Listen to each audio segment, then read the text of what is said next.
At Gaia Herbs, we work ridiculously hard, so our herbs work ridiculously hard for you. That's why instead of making gummies with refined sugar, we developed our own organic fruit-based formula, and why we handpick our leaves off our ginkgo trees to avoid whatever's on the ground, and why we test and retest everything in the lab for maximum potency, because the harder we work, the harder our herbs work for you. Explore our herbs at GaiaHerbs.com/hardestworking. That's GAIA herbs.com/hardestworking. Gaia Herbs, the hardest working herbs on earth. Hey, this is BJ. Thanks for listening to our show's podcast. If you're a fan of all things geeky, you should check out my other podcast, BJ Shea's Geek Nation. We have new episodes every day, and you can check it out at bjgeeknation.com. Your home is going into foreclosure and you feel like a financial wreck. You don't know where to turn for accurate information. I'm bankruptcy attorney Travis Gagne. Let's talk about some legal options. If we work quickly, we can propose a plan to save your home, modify the loan, or in many cases even eliminate your second mortgage. The consultation is free. I've helped hundreds of people just like you make informed decisions about whether to save their home or exit it on a reasonable, organized timeline. The chapter you choose sets the tone for the next chapter of your life. Please contact me today at choosetherightchapter.com. That's choosetherightchapter.com. 99.9 KISW, the Rock of Seattle. Well, you know, I'm a TV guy. No way. I didn't think you watched any television, BJ. I watched a little TV. No. Yeah, just a little bit. Okay. And I might have another recommendation. I don't know how this is going to fly in the Migs household. It could be good. Only because of the fact, I mean, I've never seen this show. It debuts today. So I was going to say. I really, highly recommended from BJ, a show he's never watched. But I mean, it could be good for you guys. You know, it could be good because it stars Steve Carell. All right. Right, you know, we watch all the Steve Carell shows in our house. Well, I mean, you like him, don't you? 40-year-old virgin, Anchorman. I mean, of course, you didn't watch The Office, but of course, big star of The Office. I mean, so there's at least a little bit, right? Steve Carell. Right, that's a good start. You've already started off reaching. Yeah. All right. Try my best right. I mean, you don't need to pitch every show to me and my wife. I really feel like it's a downhill. Uphill attempt, actually. I mean, I feel like I do. I really want you two to watch good television because between her Lifetime shows and your wrestling, I mean, I don't know. I really want you guys. They're Hallmark shows, first of all. Yeah, get it right, BJ. Well, never mind then. I didn't realize it was Hallmark. You guys are good. I can't believe you would insult us to think that we would watch something as beneath us as the Lifetime channel. You're right. I forgot Hallmark is a cut above. Yes. There we go.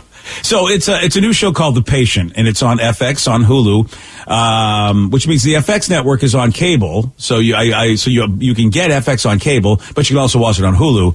And it stars Steve Carell, as I said. And here's the concept: he plays a therapist held prisoner by one of his patients. So imagine Tony Soprano, because he went to therapy, but imagine. He never let Amalfi out. You know what I mean? Like he had her kidnapped and she couldn't go anywhere. Okay. And then that's how the therapy had to be done. Well, they've taken it to the next level with this show. It kind of reminds me of a little bit. It obviously wasn't a therapist, but that movie Misery, where there was a whack job that was just forcing the writer to stay in her home. This is kind of like that. This dude's got some issues, and instead of having to go see a therapist, the therapist stays with him. So this is kind of a mashup. Well, hilarity's going to ensue, I'm sure. Oh, yes. Look, I mean, if you watch the trailer, you'll know. And the mashup continues because it's kind of like a mashup of The Sopranos, where the bad guy goes to the therapist, and also Dexter, because the bad guy is a serial killer. So it's a serial killer who kidnaps his therapist, and he wants to help. He wants the therapist to help him keep from killing again. That seems nice. It's a delightful show, and maybe you'd like to hear a little bit of it. I want you. I want the expert. I'm not normal. I need to get better. Anyone who has come this far, who has made the choice to come to therapy and keep hammering away at the hard things, they can be helped. But I have got bigger problems. I have a compulsion to kill people. So should I tell you more about my life?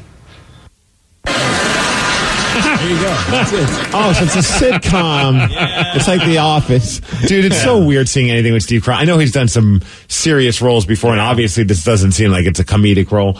But I still have a hard time when I hear that voice that I'm not expecting some kind of dry sense of humor coming out of him. You know what I mean? Like that just kind of weird style of humor that he has.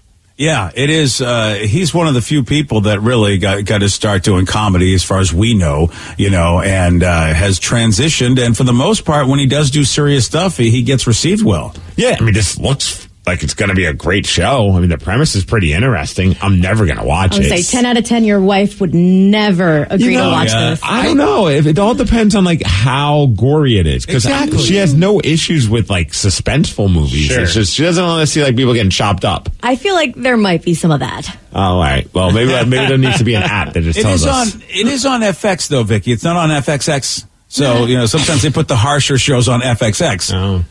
So the more X's, the more nasty it is? I feel like they do, yeah. Don't get to that triple X. got thrown on FXX. That F-triple-X is something else. Yeah, that is, because you're effing and you got the triple X. Yeah, Carell's just banging people. Vicky, I don't know how to say this guy's name, because the guy that plays the serial killer is somebody that Vicky and I know, and Danny kind of knows too, actually. Star Wars. Is it Domhnall Gleeson? Is that what we say, Domhnall? I believe so. Yeah, he played in the latest Star Wars movies, he played the general that was always at odds with Kylo Ren, and then eventually ended up, spoiler alert, actually helping out the rebels and going against Kylo.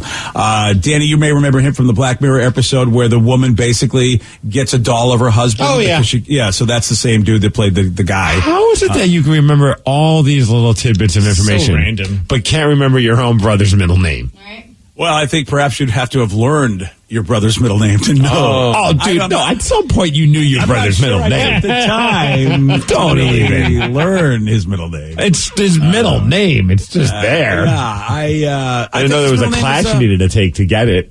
It's Domhnall. My brother's middle name is Domhnall. Yeah, cool. That's how I remember it. Yeah, silly ass. That's how it is. So there you go. It's called The Prisoner, and it's on FX or Patient. Hulu or both. The Patient. Like I said, The Patient. Yeah, there you go. Which Just look for something new that starts with the letter P on Hulu, and you've got it. Thank you, Danny. So the middle name is Patient. My brother's middle name is The Patient. It looks good. It does. Yeah, well, I've downloaded, they've got 2 episodes right now on Hulu, so I've downloaded both of those to my iPad so that I can watch them next time I get on a plane. I actually think my girlfriend would be into for this one because it's all about like therapy, and she's a therapist. So it's like that's her life. Hopefully, you'll have one of these situations, babe. Hopefully, you will not. But Right. she would probably be like, "Hey, it's happening." If one of your patients shows up with a chain and a shackle, you might want to refer him to one of your cohorts. Yes. Oh, yeah. Well, for me, a mashup of like The Sopranos and Dexter, I'm in. And that's what this feels like to me. So I'm into this. Pressure's on Steve Carell. Yeah. All right. And pressure's on Steve Migs. Will he watch? No, he won't watch it. I'll forget by later today. Yeah, probably will. Yeah, I won't remember what episode of Black Mirror the person's on. No, you don't need to know that. He was in Harry Potter as well, so there you go. Steve Carell? No, the other guy. The other guy? Who was he in Harry Potter? He was one of the Weasleys. He Bill, was one I of think? Bill Oh was- my gosh, that's who he is. Mm-hmm. You're right. All this time I didn't know. Is he the old? Is he Pursley, or he's like the big brother? Bill, yes. Oh, he's Bill. Oh my gosh, Bill. Oh wow, I would not even recognize him. No, based on the picture that Vicky's showing and looking at that trailer we just watched, I would have never combined the two. Yeah. Wow. You know what? Everybody was in Harry Potter. Well, and he's a Not British Steve dude. Carell. Well, not yet. All right. Give him some time. He's working on it. We got a man who catches someone breaking into his home, but instead of calling the cops, he makes the intruder clean his house. Steve will tell you all about this. He's got the Migs report for you at 6:17 on The Rock. BJ and Migs, mornings on The Rock, 99.9 KISW. At Gaia Herbs, we work ridiculously hard, so our herbs work ridiculously hard for you. That's why instead of making gummies with refined sugar, we developed our own organic fruit-based formula, and why we handpick our leaves off our ginkgo trees to avoid whatever's on the ground, and why we test and retest everything in the lab for maximum potency, because the harder we work, the harder our herbs work for you. Explore our herbs at GaiaHerbs.com/hardestworking. That's GAIA herbs.com/hardestworking. Gaia Herbs, the hardest working herbs on earth. 99.9 KISW, The Rock of Seattle. If you're hearing an informative newscast right now, well, then you must not be listening to BJ and Migs. Live from the KISW News Center in downtown Seattle, this is the Migs Report. Well, thanks, you guys, and thanks to Kia of Puyallup for giving us the Migs Report. And today is the day to toast your marshmallows. No, it's not an Urban Dictionary thing. It's actually National Toasted Marshmallow Day. Oh, man, I was really looking forward to, well, something else. Maybe you toast them in West Seattle. Yeah. Danny, head on over to the beach because it's National Beach Day. Ooh, they do have the fire pits there. Boom. Yep, in. All you need is your marshmallows. Yeah, I need to get those. I like National Beach Day on the heels of Labor Day weekend. That's not bad. Oh, yeah. Well, we're not going to be on the beach in Labor Day weekend, though, BJ. We're going to be at the White River Amphitheater painting the grass. Yeah, we are. Also today, a very special day, and I'm actually surprised I even have this theme song in my box. I just threw it out there just to see if it was there, and I'm like, oh, look at that. It's Slinky. Yeah. But fun is a wonderful toy. Why is this? It's fun we're gonna boy. Get a Slinky in a size and color you like in metal or plastic. I don't know why I have that in my box, but It is National Slinky Day. Probably last year I asked for it. Hey, Joe, can you throw this in my box? Yeah. It's Slinky. So is it still around, the Slinky? Of course. I mean, where else is it? It's never going to leave us. I don't know. I mean, I'm happy that it hasn't because it's been around for over 50 years, I'm thinking. See, I ain't messing with a Slinky just yet. I want to make sure. I want to feel more 100% with Tatum on the stairs before I even consider a toy that involves it going down a flight of stairs. Yeah, good call. Yeah. Don't need that kind of an accident happening right now. It's more dangerous, though, with a blind dog. Oh, yeah. Lulu's constantly getting near those dang stairs, and you're like, no, Lulu. Oh, boy. You just don't know what's about to happen. Yeah, this is, man, a blind dog, a toddler, and stairs. Yeah, that is not a good recipe. Yeah, we went through entire, Tatum walking and all that without a baby gate. We just got through without. We tried to buy one, but we bought the wrong size, and then we never got another one. We've just been very fortunate that we haven't had a need for a baby gate. I still have a baby gate just to keep Sarah, out of certain places. So now, has she not figured out how to hop over it? Yeah, not yet. I mean, that's what I love about it. She might break an ankle. She does. She's got her dad's ankles after all. Yeah, so baby gate usually stops her. All right. At first, when I heard this story, I thought this is complete BS. But then as I read more about the story, I'm like, maybe I do believe it. So the story is about a guy who said, I'm not going to call. He walked in, there was a home intruder, and he's like, I won't call the cops if you clean my house. And then he put it on TikTok. You've got to be kidding me. This is just one of those make-em-ups, just trying to get some TikTok views. But then the more you hear about the story, it actually is, maybe this guy is telling the truth, and maybe this actually did happen, because it's all about a guy that came home. He noticed that there was somebody in the house, and apparently he wasn't in his own house. He was over at somebody else's home, and his girlfriend then told the story. It happened at his uncle's house, where he was house sitting. He gets back to the house. He notices there's a burglar in the home. But it turns out it was a kid from the neighborhood who's 16 years old. So he's like, this is odd. So he showed up in the middle of the day to feed the dog, and that's when he noticed that the kid was there playing a PlayStation, acting like as if it was his own home. And then he also noticed that his pockets were just full of stuff. And he's like, all right, what's going on? What's in your pockets? And that's when he realized, there's a debit card in there, some jewelry, some other stuff. So he basically ransacked the house, threw whatever he could into his pockets, and then stuck around the home to play the PlayStation. As you do. Because that's what burglars do. Yeah. Right. Oh, yeah.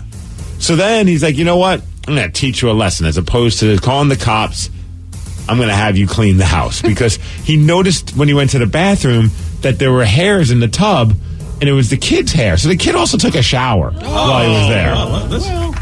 This kid knows what's up. It's like he's living, he's really just having a great time. And of course, he filmed it all and put it on TikTok, and here's the audio. Let's go see some spots right there. Okay. I see you. You might want to move those bottles. There's some stuff right by the bottles. This is not my hair, right? It could be mine. I don't care. It's either that or the cops, bro. You came into my house. There you go. And the kid continued to clean the home. I look at the kid's got. I mean, the attitude. I'm telling you, man. It's a different time. A polite, respectful burglar. Yeah, I really want. I mean, the kid broke into a home at the end of the day. Clearly, he's a Nimrod. I don't know if this kid's doing a great job, though. To be honest with you, I don't know if he was using any cleaner. Yeah, I'm really not liking his effort here. No, you think he just called the cops on him? Yeah. I'm still not buying this. Yeah, you still think it's make him up? I really do. I'm still not. I'm calling the cops every time. I'm not messing with somebody who breaks in. What if the kid was nuts? You know what? You got to clean the house out of it. I don't know. All right. I don't want to clean the tubs. I don't want to clean the toilets. And then he's going on TikTok with this. I'm not even. That's what you do these days, BJ. I guess, man. Somebody breaks into my house. The first thing I think of is not TikTok. Let me teach the kid a lesson. Throw it on TikTok. Like everybody will learn from this. I might have to. Steve, I know you were calling BS, but then you might have been convinced. I don't know. I'm still on the BS train. Yeah. All right. You want to talk about BS? Imagine being a Yankees fan. Which is hard for you. Yeah, I would never imagine that. And then finding out one of your pitchers has to miss the next 15 days, all because of a tattoo. What? Yeah, there's a pitcher, I don't know if you know, Aroldis Chapman. Oh, boy, he's had a tough year. He's been a mess this year. Well, maybe then it's a good thing that he's out for 15 days because he got a tattoo. I guess he's been getting some tattoos here and there. It's not against the team rules. Like, you can get tattoos, but he got one on his leg, and he got a bad infection from it. And so, it's a pretty serious one, which, who the hell is he getting a tattoo from? Wow, or he's not taking care of it. That could be sweating too much on it. They've been really working on getting him back, Steve. Like he hasn't been. He was a dominant closer for them for the longest time, but he's been kind of a mess. But they've been trying to bring him back as the season goes on. Boy, this guy, man, are you serious? Yeah, apparently it's pretty. According to an article in Sports Illustrated, they said that the infection's pretty bad on his leg. He's going to be okay, but still, he's got to be out for a little bit. And even the manager, who's it? Not Brett Boone. It might be Brett Boone, actually, yeah. Brett Boone? Not Brett Boone, it's the other Boone. Aaron Boone. Aaron Boone. Yeah. Okay, well, he says, I don't know anything about tattoos, so I don't know what the hell's going on. But since it's a personal choice, it's usually a pretty safe thing to deal with, though. So no one's like mad at him. But what a crappy situation to have that you got to miss some games because of a tattoo. Yeah, I feel like, that so 15 games, he'll still have September, I guess. That's tough, because you want him ready for the playoffs, man. I don't want him ready for the playoffs. I want every team around the Mariners to just implode. All right, well, I don't. In that case, you know what? This is great news for the Mariners. I guess just for the Yankees, they are chasing the Astros for the best record in the American League, but the Yankees are a shoo-in to get into the playoffs. Well, Mariners, they're going to be in Detroit. Lovely Detroit, Michigan today, starting off a series against the Detroit Tigers. So hopefully the Mariners' winning ways continue. Sad news for all of us. They were hoping that the South Carolina University, whatever the hell it is, they had the Gamecocks as that's their team. Right, yes, and they have a mascot that they had to change the name because the mascot's name was Sir Big Spur, and then there was some issues with the owners, and there's all this drama going on, so we can't keep that name, so they put it up for vote. And, they had some different names. Coming in at number 2 with all the votes was Cluck Norris, which I thought was kind of funny. Cluck Norris is good. And at number 1, we talked about it and we joked about it, and it was the one that was getting the most votes. It's rhymes with Rock Commander. Yeah. And? For the Gamecocks, of course. Well, that's the one we wanted. Well, didn't matter. They said we can't go with that one. Aww. So despite the fact that it got nearly 80% of the vote. Wow. They're like, we're not going with that. They came up with a name, and unfortunately it's not Rock, more rhymes with Rock Commander. It's the General. Oh, but now what about the guy that has the insurance company? I think he's got something to say about that. Who's the insurance guy? Oh, the General with the Shaq used to do commercials for him for the General. The General Insurance. You haven't seen those commercials with Shaq? I must fast forward through those. Yeah, it's a late night commercial thing, and he's a CGI character, and he looks like a general from the Army, and Shaq sometimes does commercials with him. That's what I'm reading this article. It even says, I'm sure they're going to have to deal with a never-ending insurance company jokes from this, and maybe Shaq could help out. Oh, there we go. So you're not the only one that's seen that stupid commercial, I guess. Thank you very much. Yeah. You know what? They could have taken that rhymes with rock word back. You know what I mean? Right. They could have, by having him being the Rock Commander. Well, what about the Gamecocks Commander? Yeah, I mean, that's the name. The Gamecocks. I mean, really, at this point, and we do know it is another word for rooster, and even on some of the the lunar calendars that they show us, if it's the year of the rhymes with rock.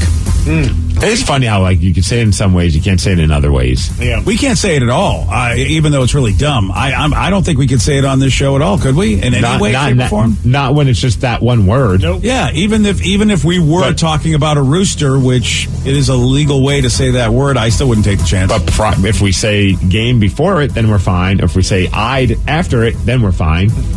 Yeah, you're right. Cockeyed. Yeah. Yeah, you can say cockeyed. So maybe the cockeyed commander is what they should have voted for. No? Okay. Hey, sad news for those that are hoping that there was a glimmer of hope that the Seahawks would still improve their quarterback situation by picking up Jimmy Garoppolo when he was going to be released. But that when is not happening because he actually re-signed with the San Francisco 49ers yesterday, much to the shock of everybody, it seems. I mean, I think even the team, the fans, it was just something that seemed like it was a given that they were going to release him because of that big contract that he had, the fact that they're moving forward with Trey Lance, the fact that they haven't even given him a playbook, the fact that he wasn't even working out with the team, it seemed. It just, everything was pointing towards him being released, and there were still some Seahawks fans that had their fingers crossed that maybe the team would pick him up. Doubtful he would have been the starter for game one, but, get him back, get him into the system, and maybe he could be the guy for the rest of the year. But nope, that's not the case. He is now going to be the highest paid backup quarterback in the NFL. $6.5 million base salary. It's a 1-year deal. Wow. Yeah. No wonder he signed that deal. He's probably just like, yeah, sure. What do you want to pay me to not have to even worry about getting out there? Yeah, he's not going to do anything. Just sit back. $6.5 million to be the backup. And then next year he could just go and hit free agency and sign with whatever team that he wants. But I feel like he probably could have got more than $6.5 million if another team was going to bring him on as a starter, unless he just looked at what was available. He's like, I don't want to deal with Seattle or the Cleveland Browns. Yeah. I think I'm going to just stay here, get paid a bunch of money, rest up, because he did have that shoulder injury. Yeah. And then just worry about it next season.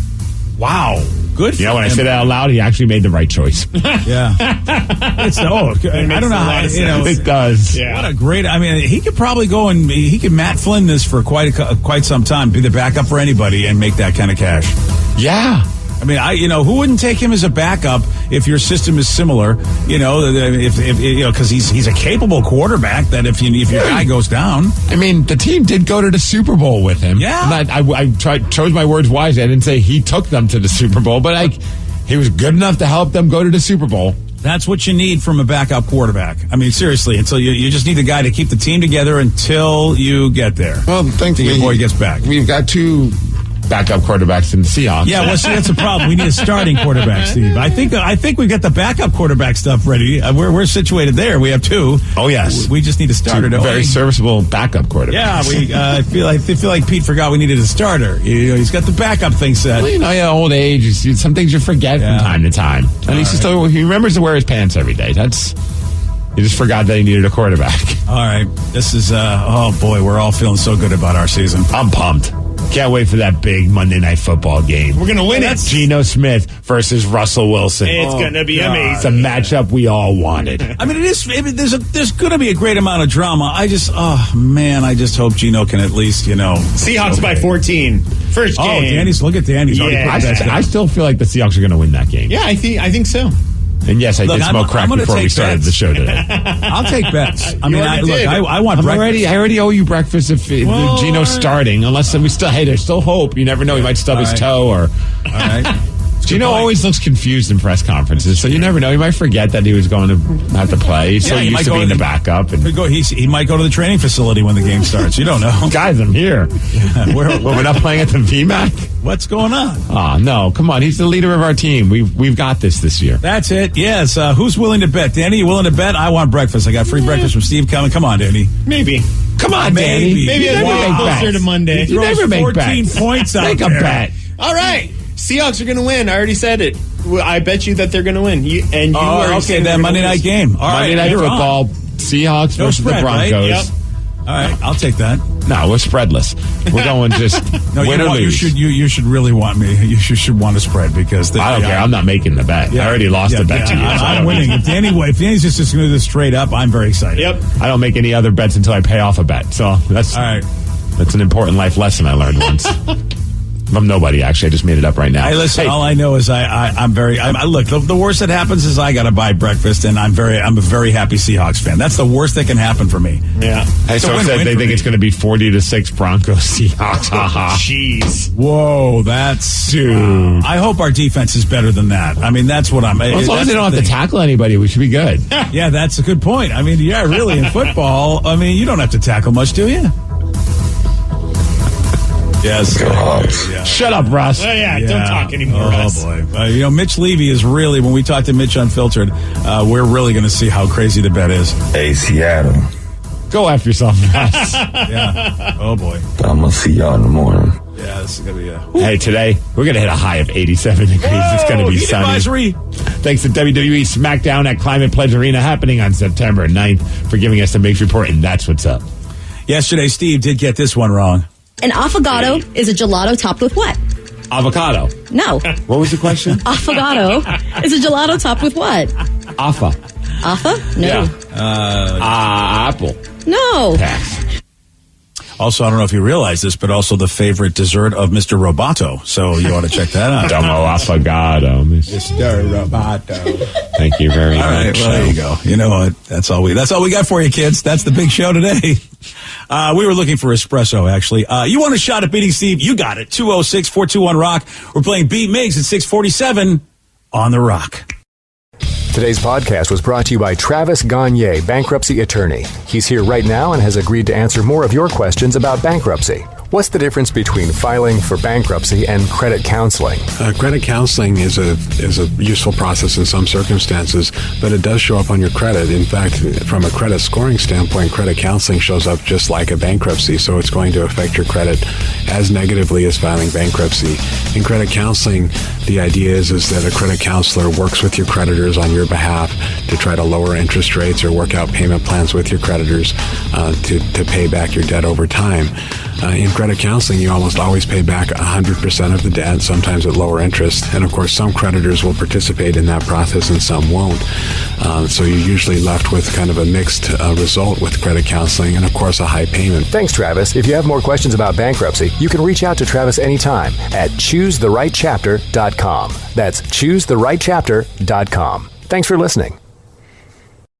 Nobody likes keeping track of a wallet full of credit cards with complicated rewards categories. And BECU members like Heather don't have to. With this card, I don't really spend a lot of time thinking about it. I just use it and pay it. It's pretty simple. Keep things simple with the Cashback Visa from BECU. No more confusing categories, no more blackout dates. Just 1.5% cash back on every purchase. BECU. Power in people.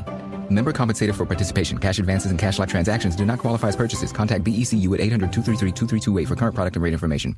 At Gaia Herbs, we work ridiculously hard, so our herbs work ridiculously hard for you. That's why instead of making gummies with refined sugar, we developed our own organic fruit-based formula, and why we handpick our leaves off our ginkgo trees to avoid whatever's on the ground, and why we test and retest everything in the lab for maximum potency, because the harder we work, the harder our herbs work for you.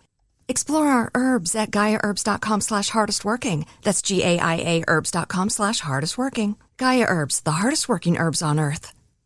Hey, this is BJ. Thanks for listening to our show's podcast. If you're a fan of all things geeky, you should check out my other podcast, BJ Shea's Geek Nation. We have new episodes every day, and you can check it out at bjgeeknation.com. Your wages are being garnished. We can stop that now. It's hard enough to pay your bills when things are good, let alone when a big chunk of your take-home pay is gone before you even get your check. I'm bankruptcy attorney Travis Gagne, and I can stop the garnishment and get the creditors off your back immediately, often the same day as our consultation. Both Chapter 7 and 13 provide bankruptcy relief, but choosing the right chapter is crucial. In a free consultation, we can create a plan to get your finances back under your control.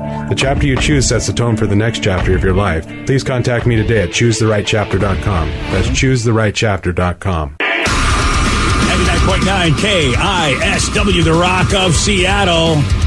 Just a couple days away. Pain in the Grass. Oh, man, it's almost here. Oh, man, Friday. You're going to get to see Incubus, Sublime with Rome. Then Saturday, BJ, we see Alice in Chains, Breaking Benjamin, Bush, a bunch of other great bands. Aaron Jones is going to be there as well. And then on Sunday, we finish things off with the Glorious Sons, Queensryche, Sammy Hagar, and a bunch of other awesome bands, too. Hey, tomorrow night, if you want more Aaron Jones, by the way, I listened to that song, Filthy. Boy, is that good. It's so great. Oh, it's so good. And Aaron Jones and the Pretty Reckless performing tomorrow at the Moore Theater. So it's a great kickoff show for Pain in the Grass. And don't forget the BJ and Migs party, where we have the first ever and maybe the last ever BJ and Migs weenie toss. We're not sure if this is going to be a thing. I don't think so. But the best part is you can win a trophy and a championship belt. Yeah, and how about that? Plus, of course, you get the price of admission.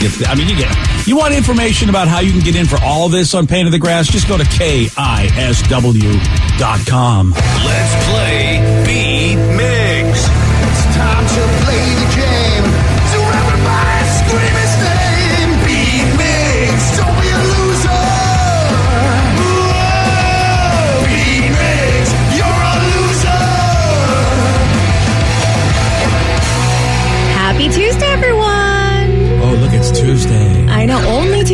but it's still exciting because it's Pain in the Grass week. Yes. Yeah, just a day away from that pretty reckless Aaron Jones show. Yes. Well, anyways, I'd like to get to Jeff from Puyallup. Jeff, are you there? Oh, hold on. That's my bad. I have not gotten to Jeff yet. Now Jeff is I would there. like a Jeff, please.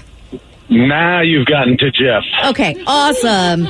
Steve, will you do us a favor and get out of here? All right, goodbye. For those playing at home, Jeff has 60 seconds to answer 10 questions. You can pass all you want, but you do only get 3 guesses per question. Are you ready? I'm ready. What is the name of the mascot for Fruit Loops? Toucan Sam. Yes. Nice. How many animals are represented in the Chinese zodiac? 12, 10. Correct, 12. Which team did Babe Ruth join in 1920? The Yankees. Yes. The first Call of Duty game was released in what early 2000s year? 2001, 2002. Nope. 2000. No. What female singer co-starred along Matthew McConaughey in the romantic comedy The Wedding Planner? J-Lo. Yes. Jennifer Lopez. A standard ukulele has how many strings? 4. Yes. Typically, what kind of cheese is most commonly sold in the U.S. as processed string cheese? Mozzarella. Correct. What color is Winnie the Pooh's shirt? Red. Correct. How do you say Merry Christmas in Spanish? Feliz Navidad. Also correct. Heineken beer was first made in what city? Holland. Nope. Denmark. No. Germany. No. I said city, not those aren't cities, countries. but you're doing a fantastic job. I mean, it's not a bad job because you got 8 out of 10 correct. Ooh, this is gonna be interesting. I mean, I know there's quite a few of these that Steve's going to immediately get, but you know. So, the curse of the Bambino, Vicky, 1918 until the Red Sox had won back in 2004. In 1920, like you said, he went somewhere and they never won again for the longest time, and that's where that whole phrase came up. Which I will not mention since Steve is now in studio. Yes, please do not. He will get this answer, but still. Yes. I'd be very upset if you didn't. But Steve, are you ready? Ah, yes. What is the name of the mascot for Fruit Loops? Toucan Sam. Correct. How many animals are represented in the Chinese zodiac? 12. Correct. What team did Babe Ruth join in 1920? That would be the New York Yankees. Correct. Yeah, whatever. Aha. The first Call of Duty game was released in what early 2000s year? You said duty. I did say duty. 2001. No. 2002. No. 2003. Yes. What female singer co-starred along Matthew McConaughey in the romantic comedy The Wedding Planner? Female singer. Was that Lady Gaga? Nope. Female singer. Cher. No. That's been great. There you go. Madonna? No. Oh. A standard ukulele has how many strings? 4. Correct. Typically, what kind of cheese is most commonly sold in the U.S. as processed string cheese? Fermunda. No. Mozzarella. Yes. What color is Winnie the Pooh's shirt? Red. Correct. Nice. How do you say Merry Christmas in Spanish? Feliz Navidad. I'll give it to you. No, just kidding. Heineken beer was first made in what city? St. Louis. No. Oh, boy. Wow. 3, 4, 5, 6, 7, 8. It's a tie. All right. Damn it. All of a sudden, Jeff's looking pretty smart about that Heineken question. He was answering countries. Neither one of you are looking very smart. Well, you said city. I said city, So yeah. what was so bad about my guess? It was a city. But it was definitely not an Heineken's American not city. Yeah, that's the thing. Heineken is not an American. Holland. We'll see you guys at Pain in the Grass. Take it easy, If Jeff. we're lucky. Appreciate that. Yeah. All right. Was it Munich for Heineken? No, Amsterdam. Amsterdam friggin' damn. Oh, man, Amsterdam has a lot of good stuff. I didn't know they also had Heineken. Good for them. And then the female singer co-starred alongside Matthew McConaughey. Jeff did get it correct. It was J-Lo. How did you forget that? It was such a beautiful story. Well, I don't think it's fair that you just refer to her as a singer.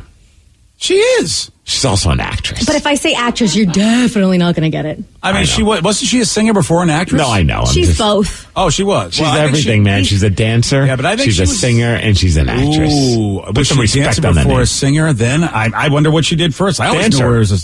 She's a fly girl. Yeah. I totally forgot that. What the hell's wrong with you, man? I guess I didn't know. You know what? I thought I knew J-Lo. I don't know J-Lo. So she danced, then she sang, then she acted. Yeah, she Good for her. was a fly girl in Living Color. Remember that show? I remember now and totally forgot. Yeah. Wow, great career for her. Sure, I mean, seriously. when I you mean, think I've been a fan, clearly. I forgot that she even had the start. That she started out that way. Man, good for her. Was she a Lakers girl too, or was that just? I know Paula Abdul was like a Lakers. Paula girl. Abdul was the Lakers girl. But Yeah. I'm wondering if Jennifer Lopez was as well. Well, you're asking the wrong guy. I didn't even know she danced. So The earliest I remember her was from being a fly girl. Wow, I forgot about that. Yeah, I don't see that in her No, history. okay, Yeah. maybe it was just a weird thought that popped in my head, and I just remembered it forever. Man. You probably had some dreams like you should be a cheerleader. Well, congratulations to nobody. All right. Because you're tied. Yeah. Yeah. Sorry about that, buddy. We got a well-known comic that just banned the entire audience at his shows from having ice in their drinks because the clinking sound distracts him. Oh, that would be a problem for me because I like my ice. I'll tell you who did this at 7:17 on The Rock. BJ and Migs, mornings on The Rock, 99.9 KISW. 99.9 KISW, The Rock of Seattle. Ricky Gervais just did some shows at a theater in London recently, and he was testing out new material for a tour. And I guess because he's testing out new material, he told all the patrons, guess what? You can't have ice in your drinks. Banned all of them from having ice in their drinks because he says the clinking of the ice distracts him. Oh my gosh! Wow. Why? Maybe he needs like one of those like big plexiglass like separators, like how the drummers have at like some of those like talk shows and things like that to avoid bleed through. That's, dude, you're doing it at a club. People are drinking. What do you expect? Yeah. Yeah, Steve, I'll tell you, I've seen some weird performances when they're working material out. Like, they just approach the show differently. I've seen people bring notes on stage. Sometimes they're free shows. You go, oh, this is great. I get to go see somebody for free, like at a festival. And they'll bring a notebook on stage. And I don't always see that happen with some of those performers. But I don't think that has anything to do with him being annoyed by that. I think he would have that issue if he wasn't testing out new material. I think that if he was just doing a show and it wasn't about new material for a special or anything like that, he's just doing a stand-up show. If he's being distracted by glass and a drink, he's being distracted by glass and a drink. Yeah, that's what I want to find out, because you're right. It's like, is he like this all the time? Because I've never heard this before. He's been doing comedy for a long time. Maybe it just finally got to him. Yeah. And he's like a big enough star where he thinks he could like, kind of like wield that sword. Like, yeah. The news story did say that he was testing out new material, so my brain goes, is that why he's being an idiot about the drinks, or has he always been this way? I think that's just your brain creating a scenario. I don't think that has anything to do with the issue with the drinks. And at one of the shows, he also roasted a guy who was having a snack at his seat, and he asked him, quote, didn't you have your dinner? Then he told the crowd, the guy's having an effing picnic over here. So he just want people to eat or drink basically at his shows. Yeah, which, I mean, that's Maybe he shouldn't do phenomenon. Shows. I know. Yeah, I mean, that's kind of what goes on at comedy clubs now, right? People serve you food and drink. It's the best. That's part of the comedy culture. It's like you go to a show and you have drinks. And I can't imagine that like the club would be cool with it, because that's how they make all their money, is the food and the drinks. No, however, they didn't say no drinks, just no ice in your So drinks. warm drinks are fine. Yeah. Yeah. Order that coffee. Yeah, I'm not sure. Or, hey, however cold it is, you're not getting it with ice cubes. Sorry. Yeah. Maybe they need to have plastic ice cubes. Like those plastic cubes. The other thing I wonder is that does he have enough money now that he can now finally say, this has been irritating me for years and I'm going to start to say something about it? That, or sometimes people pick up like weird quirks as they get older, and maybe this is one that like now he's just hyper focused on. Yeah, it's so bizarre. He's worth $140 million. So, he's... Why is he even doing shows at this point? Yeah, really. I mean, exactly. Especially if you get irritated by ice in drinks, which is pretty much at all shows. I mean, alcohol's all about ice in the drinks. Go back to doing them on Zoom. Yeah, right. Really. Yeah, really. It's the lukewarm topic of the day. Y'all get sippy cups. Yeah. So Ricky Gervais banned the audience from having ice in their drinks because the clinking sound distracts him. So based on this, we want you to fill in this sentence. I know this is dumb, but blank drives me nuts. 206-421-ROCK. Text us at 77999. Fill in this sentence. I know it's dumb, but blank drives me nuts. We got your calls and texts after Puddle of Mud on The Rock. BJ and Migs, mornings on The Rock, 99.9 KISW. At Gaia Herbs, we work ridiculously hard, so our herbs work ridiculously hard for you. That's why instead of making gummies with refined sugar, we developed our own organic fruit-based formula, and why we handpick our leaves off our ginkgo trees to avoid whatever's on the ground, and why we test and retest everything in the lab for maximum potency, because the harder we work, the harder our herbs work for you. Explore our herbs at GaiaHerbs.com/hardestworking. That's GAIA herbs.com/hardestworking. Gaia Herbs, the hardest working herbs on earth. 99.9 KISW, The Rock of Seattle. So Ricky Gervais banned the audience from having ice in their drinks because the clinking sound distracts him. So based on this, we want you to fill in this sentence. I know it's dumb, but blank drives me nuts. 206-421-ROCK. Text us at 77999. I'm with this texter that says, I know it's dumb, but I just can't have one of my back windows down. There's got to be another window down. Otherwise, I get an earache. Oh, weird. Yeah, I have that same feeling. Like sometimes I put that. Like sometimes Tatum wants the window down because if mom put her window down for a second, now Tatum needs to have her window down as well. So it's like daddy window. I put it down for a little bit. I'm like, I got to either open up the other back window or I just got to close hers because there's something about like the way that the wind or the air pressure comes in through there. It just messes with my ears. Yeah, you're not crazy. It's like a really loud almost. Yeah. Oh, I hate that. It's all of us. So the texter and you, Steve, and Vicky has proved it too. It's a weird pressure thing that happens. Yeah. You got to have more than that one window open or you'll be tripping. But it's the funniest thing whenever like she needs to have the window. It's like, why do you want the window down? And then she has it down, and then she's like, "Daddy up!" Like she just needs to have it down for that half a second. Oh, yeah, of course. You know what, man? Those kids are they're like the weather, man. They're like Seattle weather. You just have to get used to the fact that it's going to change. Oh yeah, I know we were laughing about that at the wedding we were at over the weekend, where it was just like she had moments where she had meltdowns, other moments where she was having she was the life of the party. I'm like, someone's like, oh, she just seems like she's having a great time. I'm like, give it a few minutes. Yeah. Like, if anything is the storms are coming. Anything can happen. I mean, it's just that I don't know I left for a couple minutes. I come back and she's bawling. I'm like, what happened? She fell off the wagon. I'm like, okay. Oh yeah. Not like an alcoholic thing, but like good. An actual wagon she fell off. So she's still got her sobriety. That's really yes. Yeah, that's perfect. Yeah, it's been a couple of years now, right? I mean, those you know what though, those sippy cups, man, you can get addicted. This is funny. Someone says it used to annoy me when people would turn the volume to odd numbers. Okay. I know we get a lot of texts like that from time to time where people are like, what odd quirk do you have? Whatever topic we're doing where it involves something odd about yourself. And some people are like, I can only have the volume on even numbers. Or some people only like divisible by 5 or 10. Oh, jeez. Like, I'm an even number person, if I can help it. That's way too much math. For I just wonder what goes on in a brain. Every other one, Danny. What goes on in a brain that really means something to you? I mean, I don't want to call it OCD because I'm not sure if that's what it is or if it's just a quirk. I think it's a fun quirk that you kind of get as a little kid. Like, when I was a little kid, I used to love even numbers because my birthday mostly had even numbers.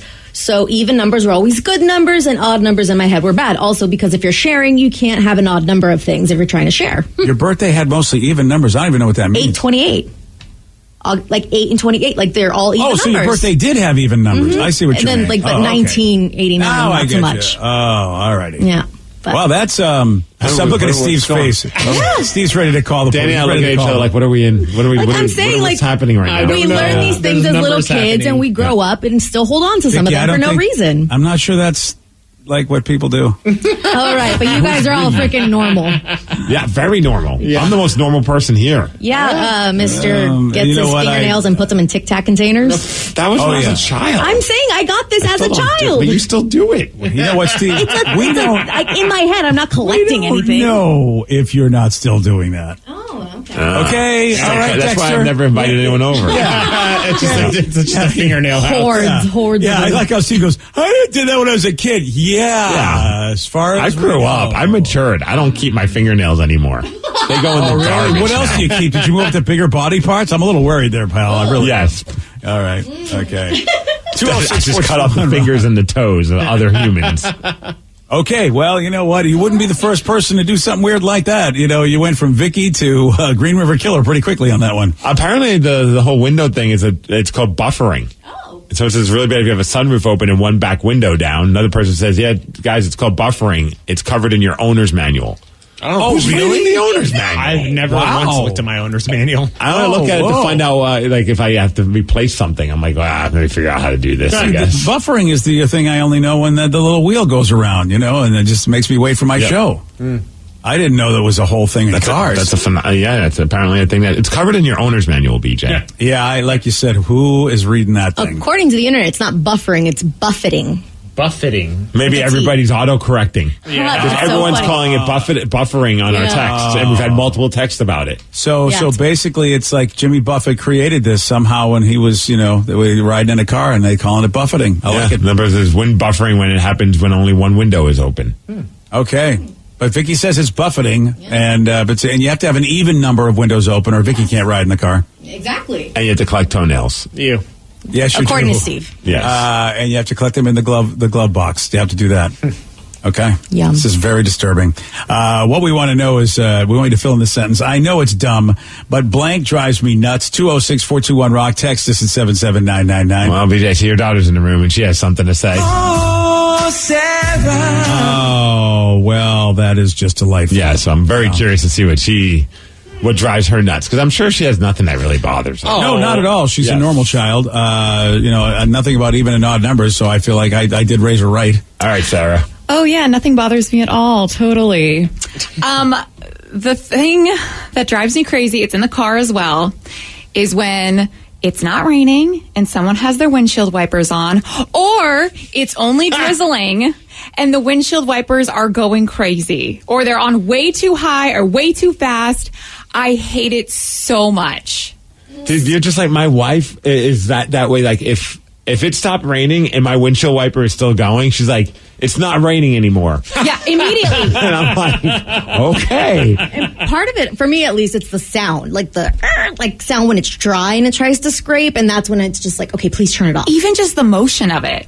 What is it that I got my windshield wiper on even when it's sunny out. It wouldn't bother me. I hate you. Just thinking about It's a strong word. You can dislike me, but to hate me for that it's seems hate wrong. now. Oh, I can't wait till we drive. The next time we're in Chicago, I'm going to ask the Uber driver. I don't keep it on. I'm like, dude, your tip depends on whether or not you keep the windshield wiper on or not. Yeah. Well, and then I'll just be in the back just screaming the entire time. He'll be like, oh, okay, we're shutting it off. Let me ask you this. Do you get annoyed when somebody's driving and they, like, instead of leaving it on automatic, they just use it like once every now and then when the windshield gets wet? No, that's fine. Because my ex-wife used to get super mad at me. She's like, can you just leave it on? Why do you keep doing it? And I'm like, because it's not raining enough why to would have enough, but it would bug her so much. That's funny. Upset. That's a very odd upset. that's It's even like, weirder. why does that even bother her? It's like Sarah to the point where I'll be on the passenger side and I'll see the rain on the windshield. I'm going, when is she going to turn those damn things on? It's like, it's like I'm like, I can't Probably never. She hates it. Yeah. And now I know why. And it's like, dude, you really, we need to be able to see out the window. Well, you're the opposite. You're the one that has them on all the time. Because I try not to say anything. The idea is your brain gets used to them so that they're invisible. That's probably why I leave them on, because I forget they are on because my brain's already forgotten about them because I'm used to seeing through them. Or it's like when someone changes the lane and uses their blinker and then forgets to shut their blinker off. That drives me crazy, my too. wife, she's like, why is your blinker still on? I'm like, I forgot. I don't know. Yeah, How do you forget the noise? I can't hear it very well myself. I got the tunes up, man. That's what it is. The tunes, baby. Well, I got one of those windshields. It's the ones that, like, I guess it senses when the windshield gets wet, so that's when they. Oh, that's wiper. cool. Yeah. Really? Except so sometimes it just randomly will go on, and then my wife's like, okay, it's not raining anymore. I'm like, talk to the car. I don't know what's going on here. Yeah, I wouldn't like that at all. Oh, it's so nice. I don't have to worry about turning things on and off. Yeah, that's But you're not in control anymore. Wow, you know what? I take back like what it. I said. I think that Vicky and You Sarah raised her, both, BJ. Yeah, you did. I think they both need to go to a special place that's not in this room. Wow, thanks. Yeah. So I said, hey, I'm with Sarah. The wipers are my crazy thing, too. Thank you. The person I'm with Sarah about the windshield wipers. Also, people have one headlight out and they turn on their brights to compensate. Get that fixed instead of blinding people. Yeah, why would you put on your... high beams if one of your one of your headlights. Yeah, that's a laziness thing, try to and see better. I feel like that's a normal complaint. I wouldn't say that's a quirk. I would say that nobody wants to be high beamed, right? Yeah. So I you know what, the texter gets a pass. You're not as weird as my kid or Vicky. Thank you. All right. Hey, a lot of people are agreeing with me, so maybe you're really? the weird one. Well, you know what they are? I always thought Sarah was kind of ditzy, but now I have to agree with her. The misuse of wipers drives me nuts. Go, girl. Well, I'm getting smart points here. Okay. Yeah, why don't you guys all hop on a boat with Sarah and Vicky and go to Weird Island? Ooh. All right. Sounds kind of hot. Actually, sounds kind of fun. Yeah. Can I come with you guys? Really? You going to go yourself? All right. Congratulations. I'll bring some Terramana with me. And Okay. see you guys there. Yeah. Okay. That'll keep me off the island. Hey, where do you think was voted as the best place to make love in public? Sorry, you got to stay in the room for. Okay. Yeah. By the way, it wasn't Weird Island, in case you were wondering. It's not voted. I'm going to tell you it's 7:47 on the Rock. Today's podcast was brought to you by Travis Gagne, bankruptcy attorney. He's here right now and has agreed to answer more of your questions about bankruptcy. Here's another listener question. How do I rebuild my credit after filing bankruptcy? You rebuild it, one creditor at a time by making your payments on time on your rent or your mortgage, by continuing to make car payments on a car that you keep during your case. You can also, as I said earlier, you can almost always get a credit card almost immediately after filing bankruptcy. Sometimes it's a secured card, and it'll almost always have a really high interest rate on it. But you could get a small balance credit card and charge a tank of gas or a dinner once a month on that and make the payment, pay it off every month, and that'll help you build a credit history one creditor at a time, and will help you rebuild your credit over time. Thanks, Travis. If you have more questions about bankruptcy, you can reach out to Travis anytime at ChooseTheRightChapter.com. That's ChooseTheRightChapter.com. Thanks for listening. At Gaia Herbs, we work ridiculously hard, so our herbs work ridiculously hard for you. That's why instead of making gummies with refined sugar, we developed our own organic fruit-based formula, and why we handpick our leaves off our ginkgo trees to avoid whatever's on the ground, and why we test and retest everything in the lab for maximum potency, because the harder we work, the harder our herbs work for you. Explore our herbs at GaiaHerbs.com/hardestworking. That's GAIA herbs.com/hardestworking. Gaia Herbs, the hardest working herbs on earth. At Gaia Herbs, we work ridiculously hard, so our herbs work ridiculously hard for you. That's why instead of making gummies with refined sugar, we developed our own organic fruit-based formula, and why we handpick our leaves off our ginkgo trees to avoid whatever's on the ground, and why we test and retest everything in the lab for maximum potency, because the harder we work, the harder our herbs work for you. Explore our herbs at GaiaHerbs.com/hardestworking. That's GAIA herbs.com/hardestworking. Gaia Herbs, the hardest working herbs on earth. Hey, this is BJ. Thanks for listening to our show's podcast. If you're a fan of all things geeky, you should check out my other podcast, BJ Shea's Geek Nation. We have new episodes every day, and you can check it out at bjgeeknation.com. Your driver's license is important so you can get back and forth to work, get your kids to school, and back and forth to daycare. If your license has been suspended because you can't pay your tickets, you can't do any of those things. Let's talk about Chapter 13 bankruptcy. You may have heard that tickets cannot be discharged, but they can be dealt with in a Chapter 13 case. Why not come in for a free consultation? The chapter you choose will make all the difference to your getting back legally on the road. Let's design a plan to pay off your tickets and restore your license immediately. I'm attorney Travis Gagne. Please contact me today at ChooseTheRightChapter.com. That's ChooseTheRightChapter.com.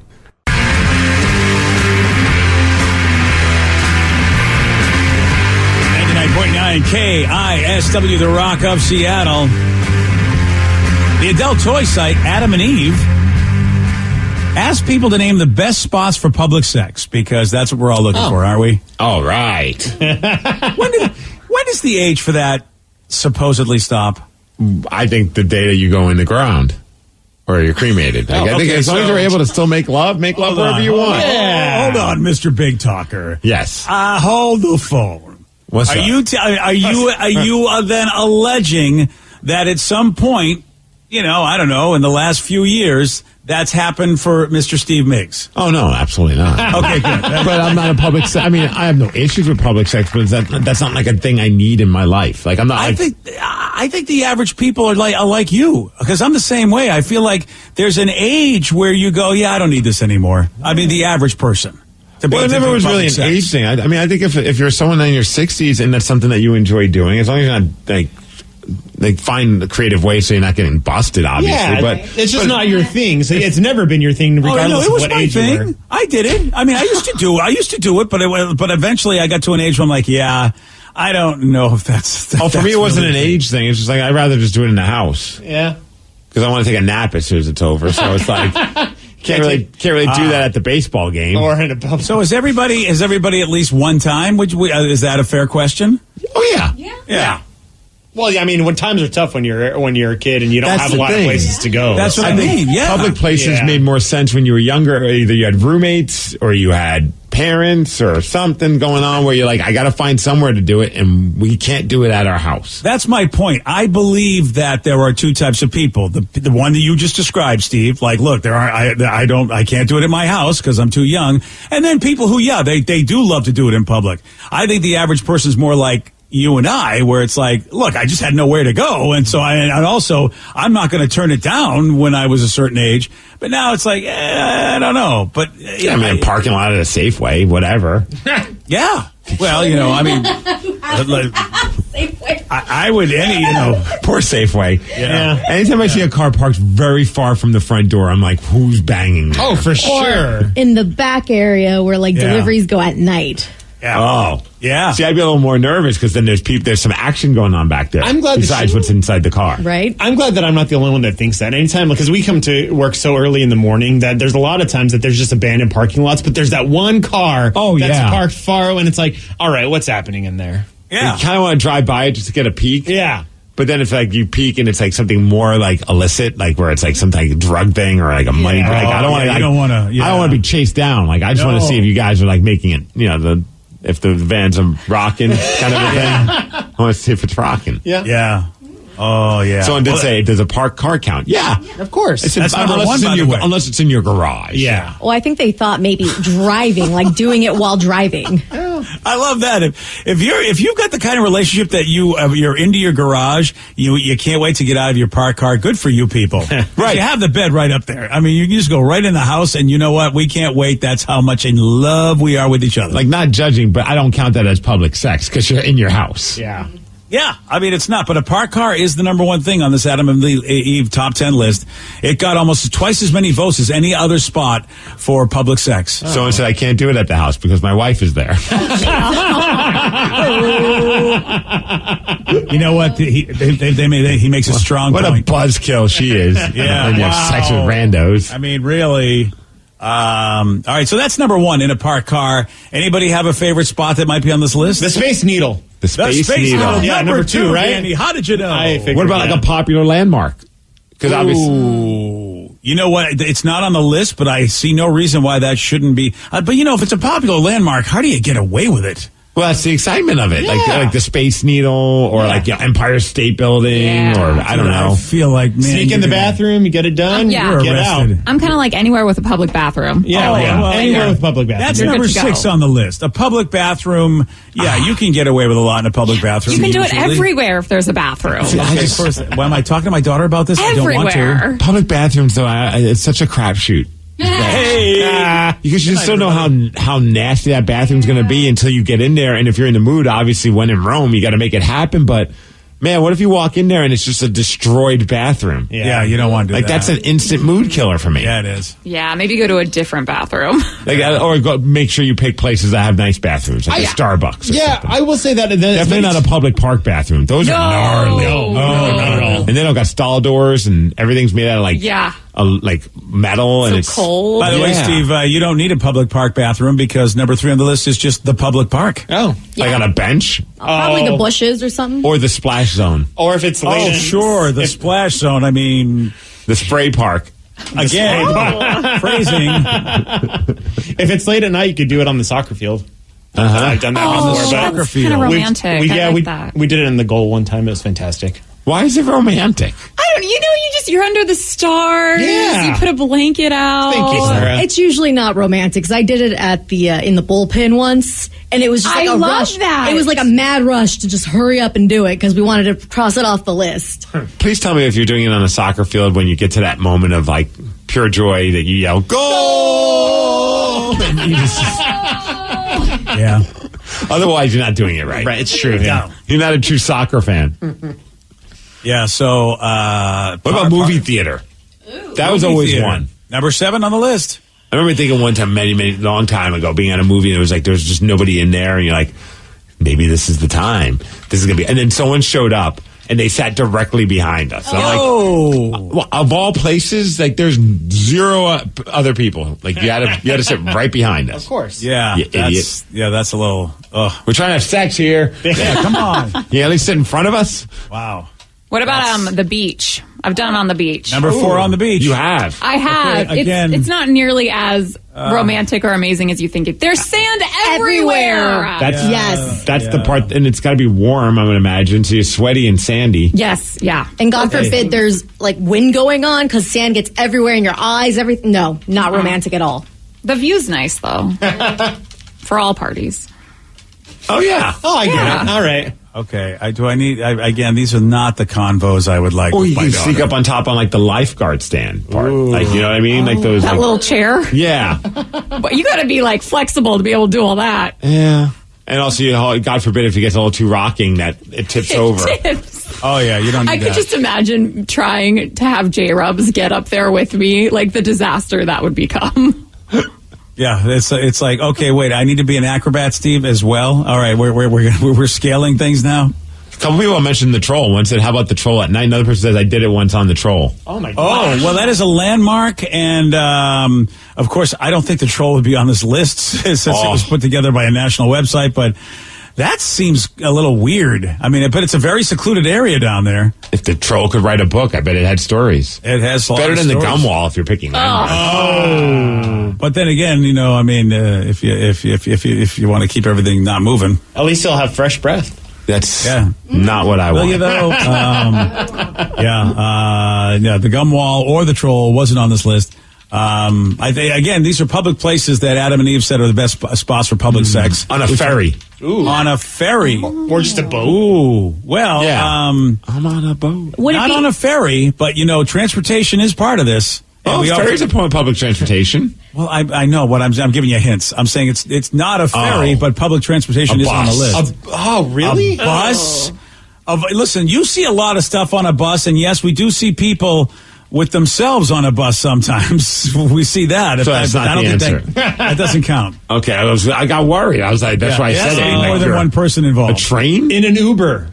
There we go. In a taxi or an Uber. Yes, Danny, that's number 9 on the list. I don't want my rating to go down. It's not worth it. How do you know it won't go up? I mean, if you put on a good performance. That's a good point. I guess they need to let us know what the star system will be if we have sex in the back of your Uber. See, that's why you get a friend that's the designated driver, like I was for someone's birthday, and apparently they did stuff in the back seat. And I thought they were joking, but I kept my eyes straight the entire time. There were things I did not want to see. Did they tell you we're about to do it in the back seat? They were saying it playfully because they were making out or whatever. I'm like, okay, guys, just don't make a mess. And then after the fact, I'm like, wait, did you guys really do? Like, yeah, we did. All right. I was like, okay. That was awesome. You're welcome. Alrighty then. Please that clean would up. be uncomfortable for I'd me. brake check them every once in a while. Just yeah. Dang it, I should have done It's it. okay. Oh Lord. Oh man. So What about the other one- workplace? The workplace. Yeah, there you go, Steve. At the office, number 5 on the list. Yeah. We're hitting all of these actually. I mean, I don't think you're going to get number 2. Is that on everyone's? Like, would that? I mean, obviously we can't really pull that off when you have a team of people here. Well, they have a green room here. That's true. Damn it! I And you use could that put a- couch to nap. Don't You think think about that's what's been why done they- on that. Yeah. You can have fun things in the background though. Then you can have it anywhere with the green screen. You can be right. anywhere. Could be on the beach. Yeah. You could look like you're doing it in public when you're really not. Yeah. Oh, that's the safe way for me. Sure, I'll do it that way then. All right. That's fine. Like imagine. I wonder if anyone's. I'm sure they have. Oh, for sure. But I wonder if anyone has ever done it while on the air. Oh, while on the air? You mean just in general? In our business or just here? Oh. I was thinking in general. In general, for for sure. sure. Yeah. I guarantee in I've general. heard stories, especially Yeah. for Oh, like yeah. people that work like overnights and whatnot. It had to be a one-person show or a very open show. Understanding cohorts. Yeah. You're like, look, I know this is weird, but I've always wanted to do it while I'm on the air.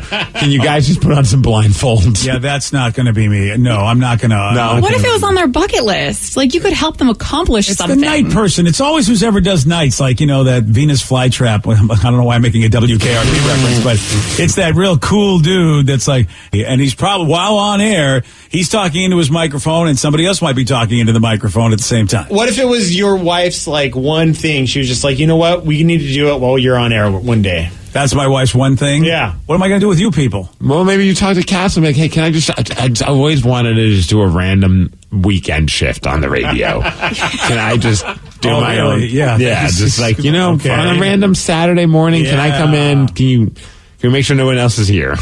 That would be too much for me. I don't think I could do it. No. We'd all tune in. Now, if you ever hear BJ on the weekends, now you know why. You know why. I would not tune in. You wouldn't tune in?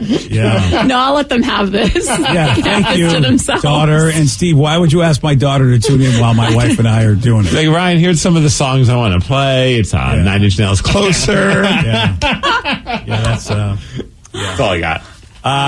This one is number 10 is going to is surprising. And it actually, how about this? Number 10 was famous for happening on the radio, even though it didn't happen on the radio, but where they were was broadcast on the radio, and it was a big controversy. Oh, the church. There you go. Congratulations. I remember that one. Got the clue. Opie and Anthony days. Yeah, they had it was like a scavenger hunt, like a sex scavenger hunt where you had to go to different places and you got points. Oh, that sounds fun. So different couples were involved in this contest. I don't remember all the details, but one of the places That ruined our big trips because we had a sponsor that would bring us and we'd have a great live festival every year that we would go to with this sponsor.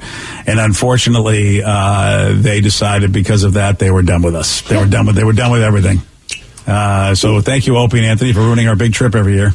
So have you guys all heard about that Twitch streamer that just got suspended for having sex live? There was a reflection you can see from the reflection. I did see. What? I didn't see it, but I heard about it. Like there was a female Twitch streamer that's, I guess, somewhat popular or something along those lines, and everyone's like, she seems a little off, like while she's doing her live stream, and then somebody was able to tell that the way she was framed, you didn't see her man behind her, but you could see it in the reflection. Oh no! And apparently that all got shut down. Oh dang! Like Twitch was like, yeah, we don't do that. So she had no idea that she was. Being recorded. That's apparently not, or at least like she knew she was live, but she didn't know that anyone could see the reflection. Right. Oh, whoa, yeah! You got to check all your angles. Oh, there you go. Okay, yeah. Oh, yeah, she definitely looks there's like a couple faces she's making where it's like either you're constipated or something else is going on. Yeah, that's and there's the reflection, and you realize, there's business happening. Yeah, you got to really put the shades down, girl. I mean, how are the windows? Like, she's got the shades up too, which means anybody looking in that window is getting a show too. Oh yeah. Okay, well, I mean, hey, whatever. What's that thing on Twitch where like they have the train, like the coin train or something? There's like. I don't know. I thought it was like a rally train. I don't know what the term is, but I know some people are like, "Oh, we've got a train going on Twitch." It's like, wow! It's like when like a bunch of people like show up, or I don't know. It sounds like a whole other different type of train. It really does. Different type of train. I don't think she checked the user manual on what she can and can't do on Twitch. Yeah, you can't do that. The only thing we missed actually was on an airplane and in the woods. Oh yeah. Oh, I've done the woods. Yeah. Yeah. In the woods? Yeah, you got a nice little hike. Yeah. Snowing around. I mean, camping. At Poo Poo Point? I think it was actually. Oh boy! Wow, how romantic! So romantic. I mean, that takes a lot to get. I would have no energy if I had to hike all the way up there, and then you'd want me to all of a sudden to be ready to go do some other stuff. You have no energy going up to the second level of your house. Yeah. Okay, so there you go. So don't bring me to Poo Poo Point and expect anything. Is all I'm saying. You want us to have sex now? You had me go upstairs. Yeah, I mean, it's over. I mean, you had me on the ground floor. I could make it happen. Hey, the hype train, that's what it's called. Oh, the hype train. There was some hype train going on. It's bothering me. I'm like, what the hell is the train thing on Twitch? The hype train, BJ. Yeah, well, if she had any Patreon people, I bet they probably paid extra that month. Well, how about this? Did Weird Al once go on a crazy drug binge and hook up with Madonna? Oh, we'll talk about this at 8:17 on The Rock. BJ and Migs, mornings on The Rock, 99.9 KISW. At Gaia Herbs, we work ridiculously hard, so our herbs work ridiculously hard for you. That's why instead of making gummies with refined sugar, we developed our own organic fruit-based formula, and why we handpick our leaves off our ginkgo trees to avoid whatever's on the ground, and why we test and retest everything in the lab for maximum potency, because the harder we work, the harder our herbs work for you. Explore our herbs at GaiaHerbs.com/hardestworking. That's GAIA herbs.com/hardestworking. Gaia Herbs, the hardest working herbs on earth.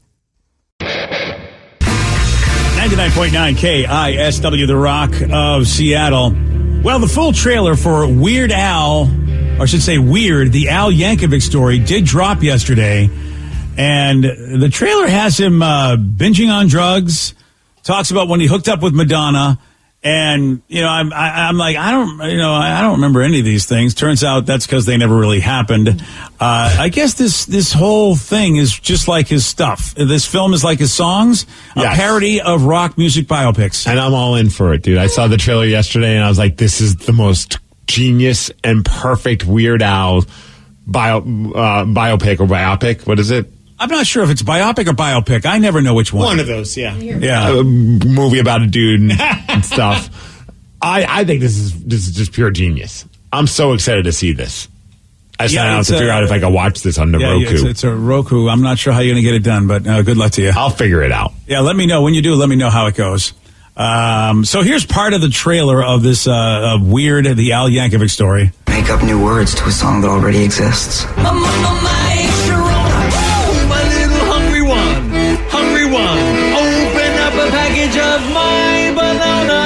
Dude, I've got chills. Do I know you?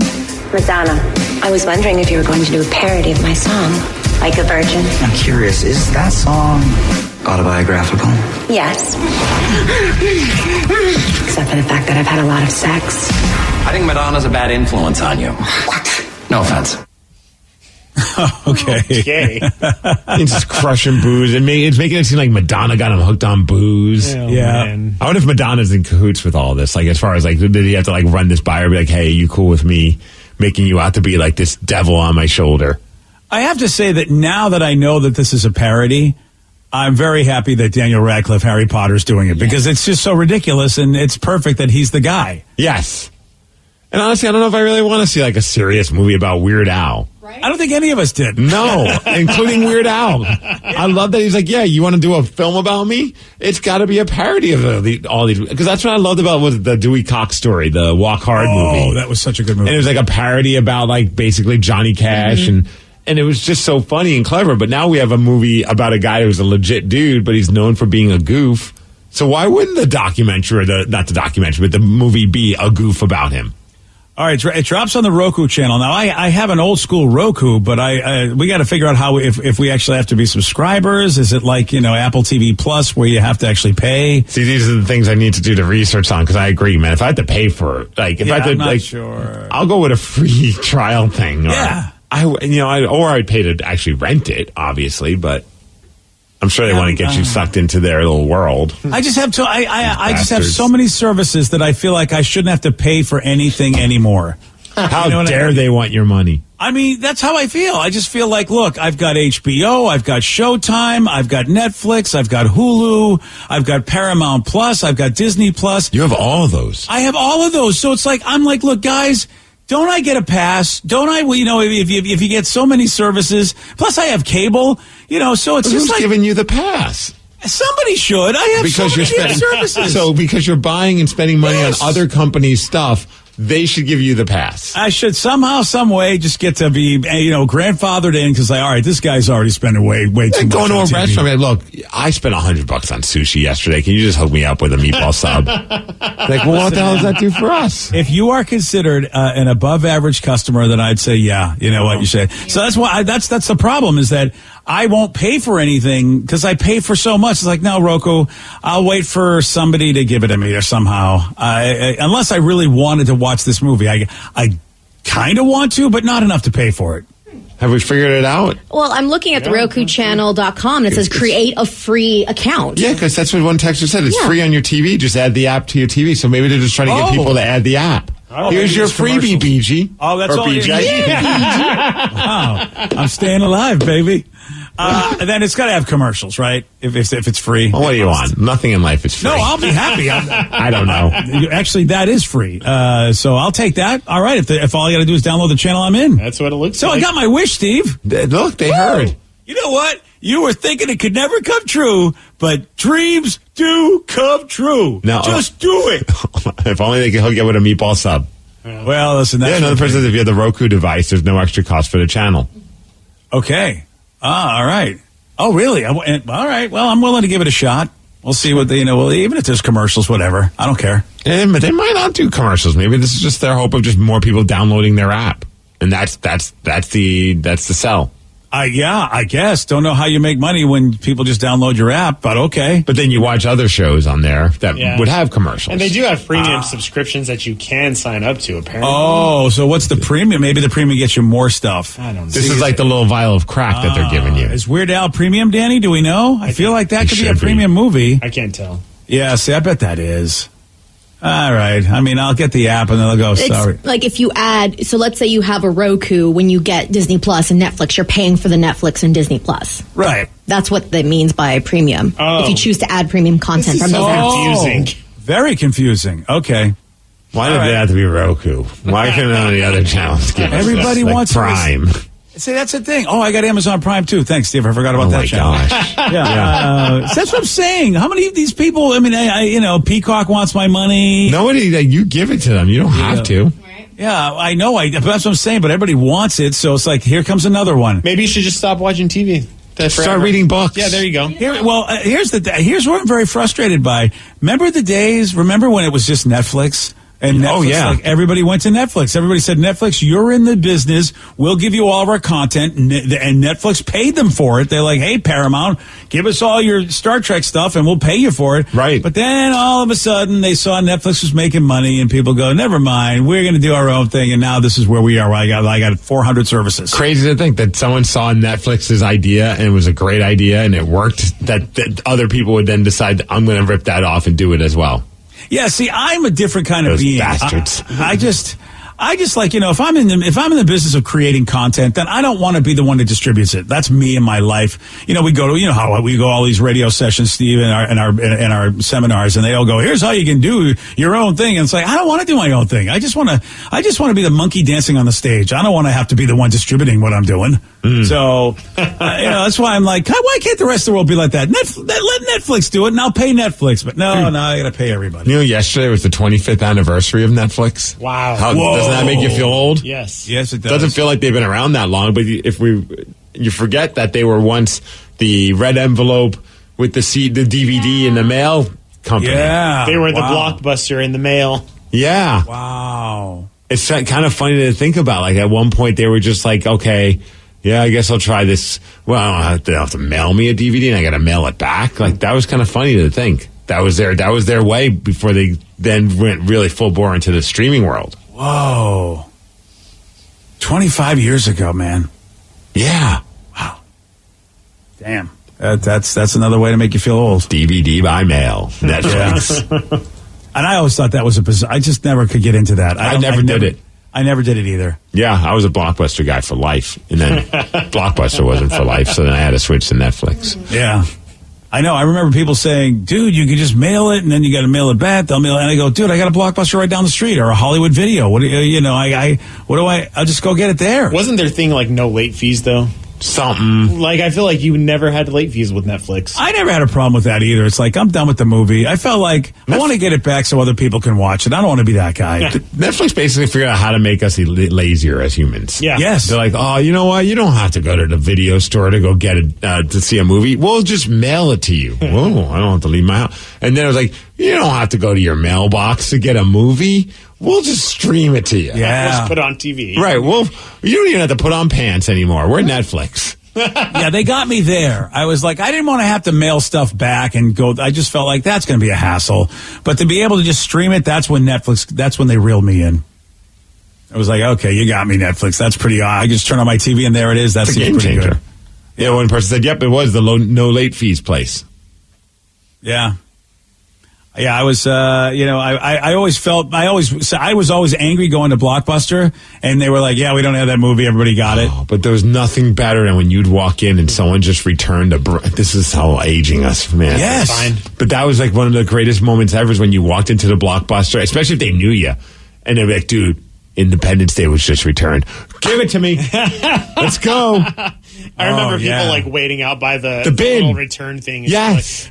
all right, which movie are you returning? Yeah, or as they're like, what do you got that's new out there? Give me my fix. I need something new. Yeah. There was also the worst feeling too when they would have like the entire section of like whatever new popular movie was, and it was Friday night, and there's just none. Right. And you're like looking the entire way and being like, they have to have at least one. Oh man, and you'd see the big rows. Like they finally got hip to we need to have lots of copies of the popular movie, and there'd be two giant rows empty. You're like, of just Bad Boys covers, and you're like, well, what, the DVD's not behind it, or the VHS. Really, I'm that late to this game? Yes. That many people showed up? Come on. My brother and I, when we would go to like a Blockbuster, we wouldn't even know what the movie was. We would just grab one if it was, then we'd walk around and start looking. Like you would just grab whatever's new. You're like, we'd be holding like all these DVDs or VHSs because we're like, well, let's just grab them and figure out if we do want to see it, because sometimes you'd be like, you know what, that actually was the movie we want to go see, and then you go back and it's all gone. Yep. Wow. So what I want to know is when Netflix really went to the streaming thing, because I'm thinking there's a bunch of people who probably don't even know what we're talking about. Oh, a lot. Yeah, Sure. I'm not sure what age that is, though. You know, it's like, if you're 20 years old, you don't know what we're talking about, or maybe if you're 15, you don't know what we're talking about. I'd say definitely 20. Whoa, really? I would even think maybe 25. Oh, well, Netflix started 25 years ago, but you might be right. Right, but it started as just a DVD thing. Eventually morphed those into... kids were little kids. Right, they weren't... They didn't know a what was one-year-old going on. wasn't ordering, whatever the Cocoa Melon was at the time on DVD. They started streaming in 2007. Yeah, all right. So, but it didn't really take off immediately, right? No, it was a while before. No, I think people were still kind of like, no, I want my DVD mailed to me. I don't got the internet for that. Yeah, it's very possible. Definitely, I think we could have a 20-year-old look us in the eye and go, "What do you mean? What?" I would guess maybe we're talking like 12 years of just the streaming stuff. Ooh, man, I mean So you're looking at a kid who was 8 that might slightly, vaguely remember before that, but probably not. So that would put him at 20. That's great. Wow. Someone would say, hey, Netflix also used to do video games as well. That's right. And then then there was that other like spin-off there was another like video game only. Yeah. Because I thought about signing up for that, and I was like, no, I don't. The only thing I ever do is play Grand Theft Auto. I don't need to rent those. Yeah, you'd be like a sucker for them then. Gamefly. That's what it was called. That's Yes. Yeah. I don't know why, but I don't know how that didn't seem to take off too well. Not at all. Yeah, I don't know why. I feel like it was okay for maybe a little couple of years. Well, because all the video games started going to their own streaming, so it's like you don't even have to have the physical game anymore. You just download it straight to your PlayStation. That's a good point, Danny. See, looks streaming like- killed everything. It looks like they're still around. Gamefly? Yeah. Games and movies. What Join kind of- Gamefly today. And, sorry, we only have those games for the Atari. right? Wow.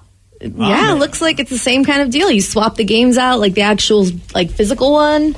Oh, come on. How are they still in business?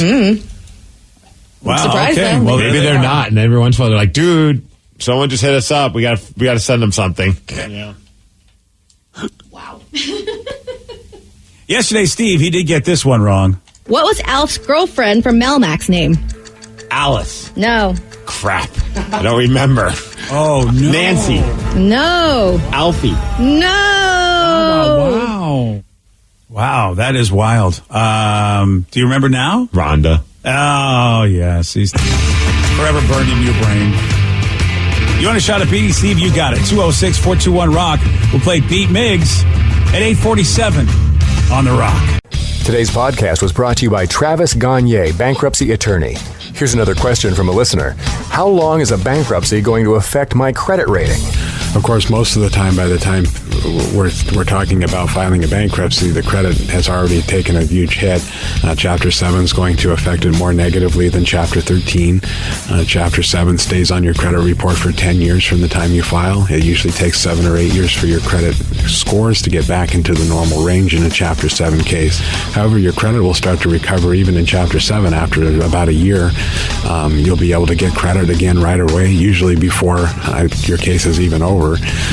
Chapter 13 stays on your credit report for 7 years and usually takes about 3.5 years for your credit to get back in the normal range. So Chapter 13 will mean your credit gets better much more rapidly. Thanks, Travis. If you have more questions about bankruptcy, you can reach out to Travis anytime at choosetherightchapter.com. That's choosetherightchapter.com. Thanks for listening. At Gaia Herbs, we work ridiculously hard, so our herbs work ridiculously hard for you. That's why instead of making gummies with refined sugar, we developed our own organic fruit-based formula, and why we handpick our leaves off our ginkgo trees to avoid whatever's on the ground, and why we test and retest everything in the lab for maximum potency, because the harder we work, the harder our herbs work for you. Explore our herbs at GaiaHerbs.com/hardestworking. That's GAIA herbs.com/hardestworking. Gaia Herbs, the hardest working herbs on earth.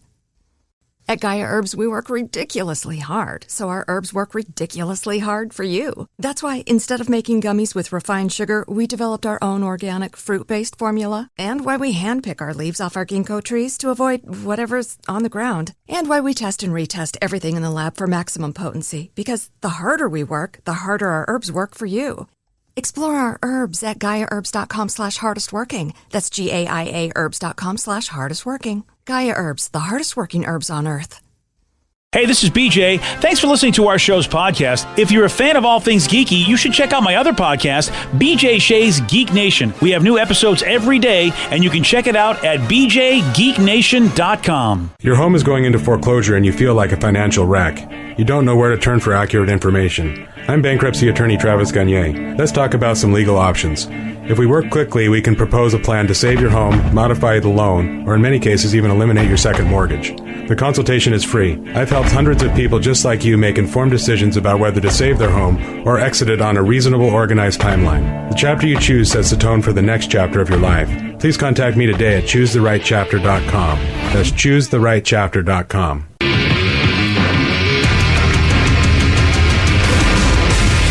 99.9 KISW, the Rock of Seattle. Just a few short days away from Pain in the Grass. Oh, yeah, man. And it is the biggest concert. Really, it's got to be the biggest concert this summer in the Northwest. It's definitely the biggest concert this weekend for us. Oh, okay.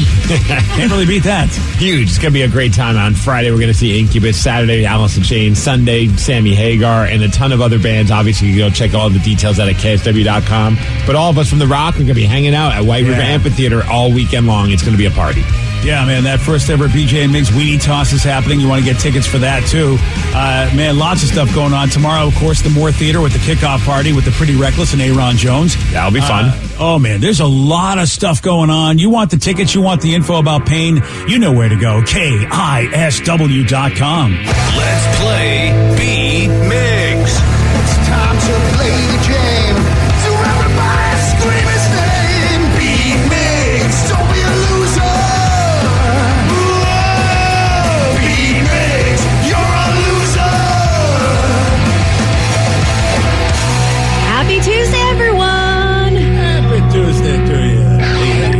I got some interesting news. What happened? Oh, really? What are you? You're a year older. I know that. Oh, yeah, I am a year older, but we are having some technical difficulties, and I would like to invite one of you to play Beat Migs. Ooh, yeah. Phones, for some reason, we tried them. They're dialing, but they're not coming through. They're going. Oh, wow. Yeah. Well, I don't think I broke anything. You know, usually I break stuff, but I don't think it's me. Did you plug it in the wrong way, BJ? It's very, very possible. You should really check every connection that I have.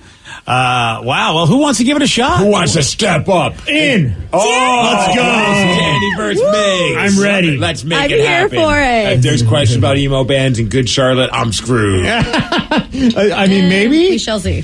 Sometimes you get ones that I'm like, wow, you're a lot more emo than I thought, Steve. Yeah, I'm a closet emo, I think. I did read that they're coming up on like a 30-year anniversary of Good Charlotte. That's where they're in the top of my mind. And I'm like, they're not. They haven't been around for 30 years. Yep. Yep. That's they sure stupid. Have. Wow. They sure have. That's nuts. That really is Lifestyles crazy. of the old and crippled. Wow. And retire. Yeah. Dang. So today we have Danny from the KISW studios. Hey, Are you here, Danny. Danny? I'm here. Oh, boy. All right, Steve, get out of here. Goodbye. For those playing at home, Danny has 60 seconds to answer 10 questions. You can pass all you want, but you do only get 3 guesses per question. Are you ready, Danny? We'll see what happens. Fair enough. What is the main color of Peter Pan's hat? Green. Yes. Beginning with T, what is Sean Connery's real name? TJ. No. Thomas. Yes. Oh. What actress is in the leading role in the 2008 romantic comedy 27 Dresses? Oh, God. Emily Blunt. No. Sandra Bullock. No. No idea. Pass. How many inches are in 6 feet? Just pass it, dude. 140. No. 69,000. No. Wow. 45. No. Okay. A scratch test is usually performed when a doctor suspects a patient has what? Oh, what? A scratch test is usually performed when a doctor suspects a patient has what? Alopecia. No. Herpes. No. Hair loss. No. What kind of animal is Baloo in the Jungle Book? Bear. Yes. What color are the $1 bills in a standard game of Monopoly? Pink. No. Yellow. No. Green. No. What kind of animal is pictured on the wrapper of a Klondike bar? Polar bear. Yes. How many tournaments make up a Grand Slam in golf? 5. No. Oh, 1, 2, 3, 4. Hey, better than I thought I was going to do. You know what a grand slam in baseball is? I think the only Grand Slam he knows is Denny's. That's actually true. Thank you, Vicky. Okay. And I wonder if how many things they offer in that Grand Slam. I wouldn't be surprised if it was that same number. Oh. All right. So, yeah. So, yeah. All right. We We'll see what's shall going see. on. Yeah. I don't have much faith in you. I don't have much faith in me either, so it's good. Right. I'm walking in on that. All right, Steve. Are you ready? Oh, yeah! Oh, exciting. What is the main color of Peter Pan's hat? Green. Yes. Dang it. Beginning with T, what is Sean Connery's real name? Thomas. Yes. What actress That was a guess. is the leading role in the 2008 romantic comedy 27 Dresses? Sandra Bullock. No. Julia Roberts. No. Reese Witherspoon. No. How many inches are in 6 feet? 48. I don't know, 72. Yes. Ah! A scratch test Yeah, baby. is usually performed when a doctor suspects the patient has what? Strep throat. No. Measles. No. Chlamydia. No. What kind of animal is Baloo in the Jungle Book? Baloo is a baboon. No. A baboon? No. An ape. No. Gorilla? No. What color are the $1 bills in a standard game of Monopoly? Green. No. Blue. No. White. Yes. Nice. What kind of animal is pictured on the wrapper of a Klondike bar? A bear. Yes. How many tournaments make up a Grand Slam in golf? 4. Yes. 1, 2, 3, 4, 5, 6 to 4. You win. I feel down. Danny, really? I'm sorry. Doesn't know how many a Grand Slam is. I have no idea. I gotta say, slightly pitting out on that one. Because I don't think anyone on the show has ever beaten me at Beat Migs. I don't think so, actually. It would have been today. It would have been today. I feel like there might have been a tie somewhere, but Yes, I think Yes. you're right. It might have been you and I tied. I think so. Every time today, BJ buddy. steps up, he loses. That's what I was about to say. BJ's always lost to me. Yeah, that's true. But today would have been a win. I kind of want to. We'll have to see all some right, other well, time. you know, Like you if wanna the set phones us up die next again, time. we'll Yeah, have if the to. phones die, sure. We might have to have Joe in. I don't think he's done it. What is the 27 Dresses one? Is it Jennifer Lopez? No, Katherine Heigl. I forgot about her. Oh, She was- I I was such a fan of hers. Our guesses were on the exact same, and then also I like that we both did the scratch test. I went herpes, you went chlamydia. Yeah, So. Yeah. I felt like that was the best guess. It's got to be an STD. Honestly, thought that was going to be a giveaway. Chicken pox. Yeah. No. Is it allergies? Allergies. Yeah. A scratch See, I would have test. kicked ass today, Yeah. man. Oh, man. I you would've should have won. volunteered. I know, you're right. I really should have, but I thought, I'll give Danny a shot. I thought he was the great hope, not the great hope. No. The great nope. He's the great nope. And Danny did get what kind of animal Baloo is in the Jungle Book. A bear. Oh. Not a baboon. Not a baboon. Or a baboon. Baloo baboon. Nope. Yeah. That would have been good though. It's the bare necessities. Baboon. Simply bare necessities. So today, then you could have went with Denny's Grand Slam has 4 items to it. That's what I thought. I figured, because that's all he knows. Because I said, how much is a Grand Slam in baseball? And Danny's just like, I have no idea. I should know that. I haven't been to a Denny's in so long. Probably since I was in college. And not for any specific reason. It's just, I don't go to Denny's for some reason. We should fix that. We should have went there in Chicago, man. We were looking for a chain restaurant to go to. Yeah. That could have been the one this time around. And they're always open like 24 hours, which is fantastic. We ended up going to a chain place. I didn't realize it was. The Happy Camper ended up being a chain place. Right? There's only 3 locations. 3 doesn't count as a chain. Oh, it's only 3? Oh, all right. Well, if they're in Illinois, then that doesn't really, Yeah, Okay, there's 2 in Chicago. Yes. And then there's Denver. 1 in Denver. Mm-hmm. Yeah. Oh, well, I think if you're out of state, you're kind of a chain, even though you only have a couple. But it's not like a well-known chain. Everybody, you went there, like a Denny's or Red Robin. Like, that's everyone knows those. We'll have to find out what a chain definition is, because I feel like if you're in a different state, maybe you're kind of a chain, even just a very small chain. So if you had two actual businesses, like 2 stores, like it's BJ's, Brew House, and so you had one in Washington and then one in Oregon, you would consider yourself a chain? I think that's why I got to know. I feel like it's close. I mean, a chain is just 2 links, right? Is that a chain? How many do you need to have a chain? I mean, you can't put that around your neck. Just 2 links. Yeah, well, listen, man. Bottom line is that it was tasty and delicious and awesome. Amazing. Yeah, country fried steak and eggs at Denny's is pretty awesome, man. Yeah. Using the most accepted definition, any company operating 3 or more restaurant units from a common headquarters is in a manner is considered a chain. So it has so it's 3 just or more. 3 or more. Okay. So Happy Camper is a chain. Yeah. According to this definition. Yeah. All right, then Dion's. I remember, Danny, I just saw a post where I called Dion's a chain restaurant, and by that definition, Dion's Pizza is a chain. Sure. Yeah, so you know what? I would like a Facebook apology. No, because it's right delicious. now, because that showed up on my feed, and you're basically chain or not, best pizza in the entire world. So okay, let's not get crazy. Yeah. I mean, it's just no Domino's. Yeah. I don't know if you guys saw this thread that's going viral, because we just talked about, basically Netflix, how it got its start, and how do kids even know Blockbuster today? Yes. And even the idea. And now Reddit, and there's a whole thing on Reddit about things from the 90s that were pretty much a staple, and right now, gone, done. Oh, boy. Yeah, so ready to feel like the old bastard in the room, basically feel like me every day. Here you go. All right. The VHS recorder. Oh, definitely. Yeah.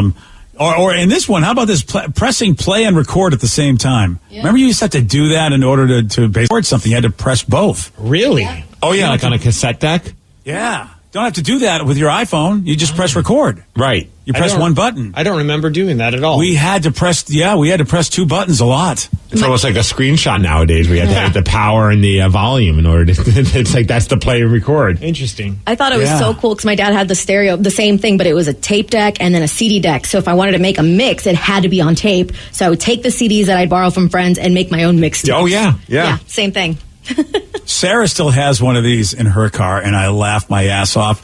It's the little cassette adapter that allows you to play like Discman or Walkman or back in the day, so that you could play it in your car cassette receptacle. Dude, I remember being so stoked when I first came out here. I got a Discman, and I was the one with the bass boost, which you had to give up a little battery power for that bad boy, but the bass and also the stabilizer thing, which I thought was just a battery suck as well. But I had the cord that went into the cassette, into the cassette deck in the car, and then I attached Velcro to the bottom of the Discman because I only used it in the car. It was just for the car, and I Velcroed it down on the floor in between the passenger and driver side. That way, at least it wouldn't fly around, and nobody would see it when you parked. I would always then pull the Velcro off. Yeah. Oh yeah, perfect. And then just hide it. Yeah, that's right. I mean, they don't even know about like stereos in cars that had the detachable faceplate. Do they even still do that? Yeah, they do, because I had one for my old car. But for your old car, right? I mean, like the last car. Not new ones. New cars have screens. You don't even need any of that. Well, now new cars they don't even have CD players in them anymore. No idea. My car doesn't even. It's a 2017. It doesn't even have a CD player. It's all about hooking up your phone. Yeah. Dude, whenever someone's like, "Here's my CD for my band," I'm like, "I don't have, dude." Yeah, I don't. There's have no way to play it. You got to get on like some kind of streaming or like at least get on SoundCloud. SoundCloud that bitch. Something, because I don't. And like, well, what about on your computer? I'm like, yeah, my computer doesn't have a disk drive either. My laptop doesn't either. Yeah. Yeah, that's the whole idea of pressing CDs, man. That was so much fun, though, back in the day, creating mixed CDs for your friends. Yeah. I loved putting compilations together. The only thing I hated from the Discman is I would try to listen to music while I ran in PE, but you can't carry that thing and it never fit in your pocket. And then when you'd run, it would bounce, so it would skip the CD. I will say that's the only thing I don't miss. They did have the anti-skip feature that never worked. Yeah. It was like, what is the anti-skip feature? It just sucks the battery life. Yeah. Because it was the same as the bass boost. You had those two buttons, and they would always say, if you want to conserve battery, don't use those. That's funny. It's like, oh, okay, then what the hell, why'd you give this to me? Remember the Walkmans that had like the armbands for the running? Yeah. I didn't have one of those. I wasn't a runner, but they were like, it would just attach so you could just run. Didn't a lot of them have the clip anyways, like a belt clip thing? Probably. I think I still have mine. What was that yellow Walkman one? Remember that was like the popular one. Ooh. Do you remember that one, BJ? Yeah. Oh, yeah. And now what you got is the Lululemon action, where it's just built into your clothes. Vicky the pocket that's built right into your Panasonic. Oh, the Sony one, the sports one, BJ. Yeah. Because I think you could go in water with it. Oh my God, yeah. that's fancy. I don't know if you can go fully underwater. I think you could get splashed with water. Yeah, man. And they look so high tech, and now they look so old. It had auto reverse and everything on that thing. Oh, now you're talking. You didn't have to flip the cassette. No. Oh my God, you're there's ready, one on dude. eBay right now. Guess how much it's going for? I'm going to guess over 100. Yes. For nostalgia purposes. Ooh, over 200? No. Oh. Well, I wonder how much it went when it was new. I feel like... Probably over 200. Yeah, I mean, I feel like it was pretty costly. $103.50. I wonder if it still works. Yeah. Boy, there's somebody who just has no idea about this. A young person goes, I don't know what those old things are you're pointing to. It might as well be like an old-timey phone. Yeah, I mean, but that was when you had a Walkman, dude, that made life so much better, especially when you were on the bus a lot for school. Yeah. How about this? And this is pretty wild because I do remember this. Picking someone up at the airport, but you got to wait for them at the gate and have that great reunion at the gate. Yeah, 9/11 changed that. It sure did. Because I remember when my parents would walk all the way to the gate, and then if I came home, they would just be there waiting at the gate. It was kind of cool. It's funny to me because I was thinking about that the other day, just like what flying was like pre 9/11, because I don't remember it, but we did it for years. I was a freshman in high school when 9/11 happened, and it was like, so I flew all those years before, but I can't even fathom what it used to be like. You could go anywhere in the airport you wanted. I can't remember it. You still have to go to some kind of security, right? You had to, but then why would I feel like it was a really simple security. Maybe you went through an X-ray. Yeah, like I don't remember a metal detector. I mean, but it was a centrally located one. You had access to the entire airport once you went through. Yeah, and, so weird. I can't think about that. Like the only thing I remember that they did for security that I thought was weird was I had my Discman, and I was like 9 years old, and he's like, "Hey, I just need to listen to this real quick." I'm like, oh, it's Ricky Martin. He's like, okay, I just need to listen to Ricky Martin real quick. So he had to listen to the CD to make sure there was, I don't know what on there. Going to an airport? Yeah, because we were picking up family. Oh, they didn't want you to go in there listening to Guar, probably. No, that was but Ricky Martin, totally cool. Yeah, that's okay. Well, you don't need to listen to the Sodomizer song when, No. Oh, man. This is funny to me because I remember disposable cameras were like the thing. Because I had the camera with film, and then the disposable cameras where you just take them, dump them off, and you're filming, and that's it. You don't even have to have a camera. I feel like those still have a little bit of a life because of weddings. A lot of people will get like disposable cameras. It would be some wedding we were at, like where it's just like they put like disposable cameras on tables, or like that way. Hey, take some pictures, and we'll develop them. Whatever hilarity will ensue from that. Yeah, that seems like that's a cool thing for the bridal party. Like, that's why you'd leave them there for them so that they could have those pictures. Oh, no, I've been to ones in the past where, like, they put one on every table. Oh, yeah. Oh, but I always thought you were supposed to take them and leave them so that they could see all the pictures. Oh, those are for us? To take pictures and then leave it. Yeah, and then you leave it. That's what I'm saying. Yeah. You're saying the same thing. It's like, that's why I think it's still workable, is because, if you did it with your own phone, you'd have to find a way to get them the pictures, but the disposable cameras are cool because they get to keep the pictures. Right, but it's I thought you meant like only the bridal party had these, but it was for everybody to just take pictures and then leave them when you're done. But then leave them for the bridal party to enjoy all the pictures that they get to see, right? I've been to a couple recently that still, I don't know where they find the disposable cameras, but they've done that, or even the instant ones. What do you call them? The Like Polaroids. that was our last wedding. They had it was actually kind of cool. They had the Polaroid at the guest book, so you'd sign the guest book, take a Polaroid picture, and put it next to your guest book thing. I thought that was a really cool idea. Yeah. Man. Though I remember when they did the disposable cameras one wedding a long time. It was like a few of us were just got a little too drunk, and I can only imagine that they developed a bunch of butt shots. 'Cause I know for sure we were mooning. Wow. No one ever said anything, so I don't know if maybe like the photography, you know how sometimes you bring them to get them developed, and like we couldn't develop these, they were inappropriate or something like that. Yeah. How about those days? Like if you really wanted to take X-rated pictures, how did you? It was not easy to get done because You had to know have somebody. sneak 'em. Yeah, you had to did. know a guy.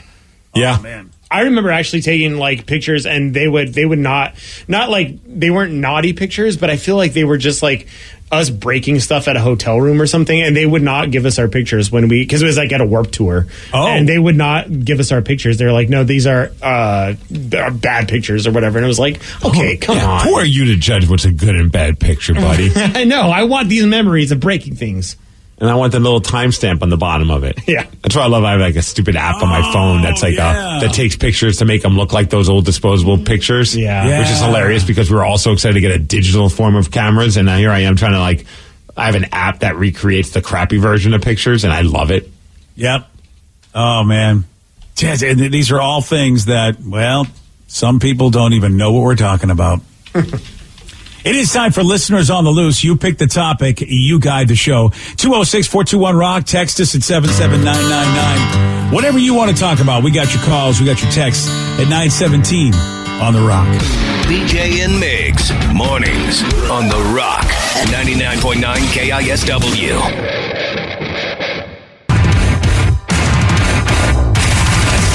99.9 KISW, The Rock of Seattle. It's Listeners on the Loose. You pick the topic, you guide the show at 206-421-ROCK. Text us at 77999. Listeners on the Loose, it is a simple process. You say what you want to say, but you also have to follow Steve's way. That's just it. The way is to show energy, BJ. Otherwise, we have to gong you.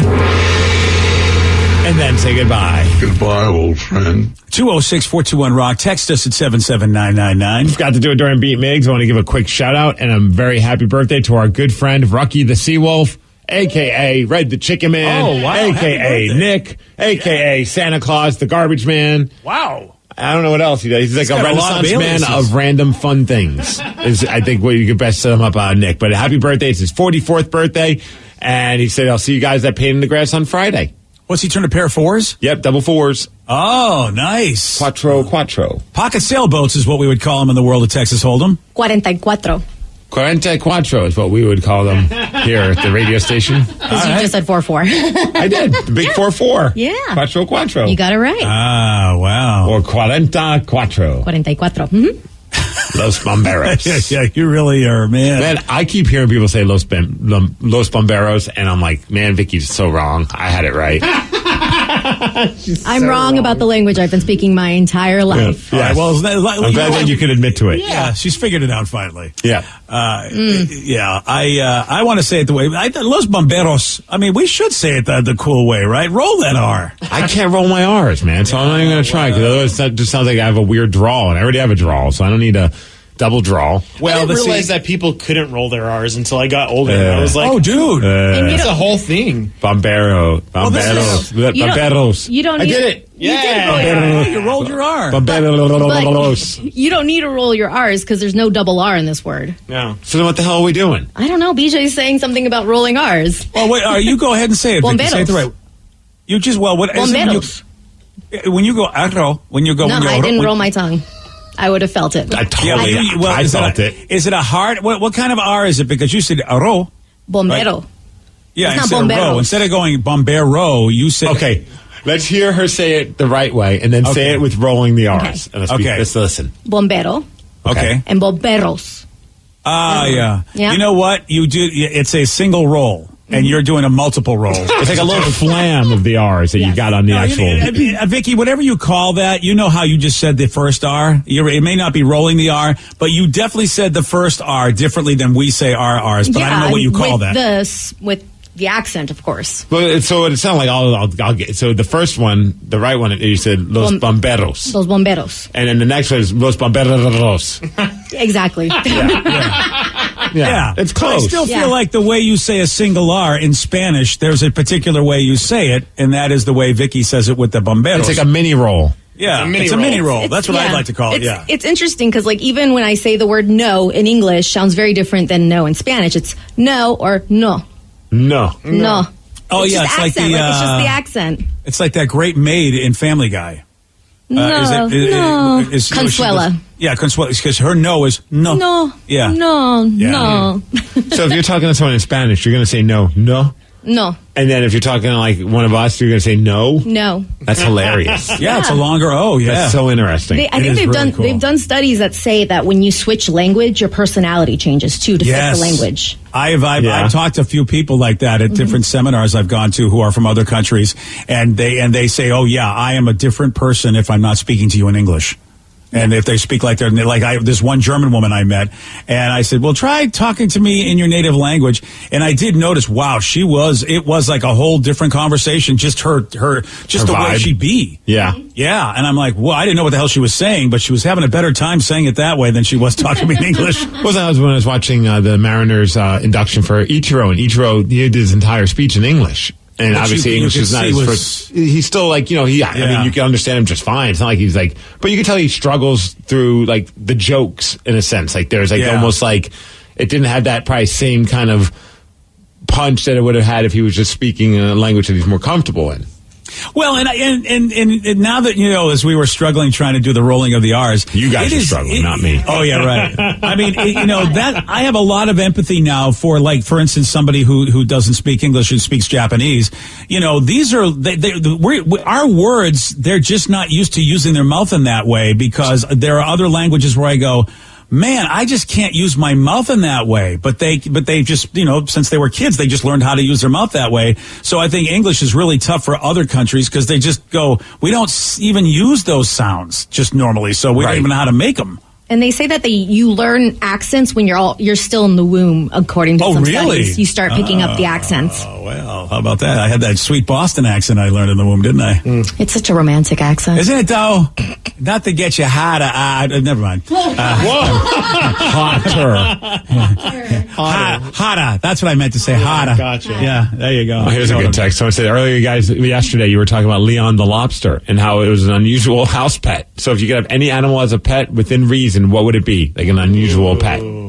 I think you should come to me never. Okay. Yeah, there's nothing? Dude, I want a robot. Anteater? I'll take a robot. What about an anteater? I don't want a little anteater. F you, Steve. Thank you for that. Call little BJ. Yeah. Thanks, guys. Seriously, you know what? If I ever get to talk about your private anatomy, I'll make sure to do it. You talk about my nipples all the time. It's not private. Your nipples are public. They're in the public domain. They're in the public domain. It's sad that I was able to combat you with that and actually had ammunition. Yeah, you really did. Because, I have to say, you are the only one on this show that actually could say something. Right. Yeah. You have freely spoken about my nipples. I can talk about your anteater whenever I want. It's only fair. I feel like no, but you know what? I'm not sure anybody wins if you and I get to continue this conversation. Maybe. You're right. Yeah. I'm going squirrel. Oh, nice. Flying squirrel? This is like a no-brainer for me. I would love a squirrel as a pet. You would love a squirrel. Why? Because they're cute as F. Oh, okay. Would you get one from like starting as a baby? I mean, fine, sure. I just don't want it scratching me up and biting me. But like, if it was like a fully like just chill squirrel, I would totally love it. So you'd have to drug that bee. I don't want to. I mean, I'm just like it's maybe came from SoCal or something like that. It's a SoCal squirrel. California. Yeah. Hey, dude, the want some 420 nuts? squirrel. Like, sursa, brah. Yeah. You got some nuts to put in my mouth? Wow. Yeah. No. They like to That store escalated. nuts and Gnarly. acorns in their mouth. These nuts are gnarly, brah. Okay, I don't know why my squirrel has to talk and give me the mahalo sign, but Because he's chill. Which is not really chill. California, but hey. all right, a Hawaiian squirrel. I love a Hawaiian squirrel. Hawaiian squirrel. Yes. All right, then. There you Have go. you tried our pineapples? They're sick, brah. All right. Didn't know the squirrel could talk either. All right, so you got I want a Rocky, talking but Hawaiian Rocky's, squirrel. Yes. Hey, Steve, a little higher than usual. All right, Vicky. All right, what would you like for a pet, Vic?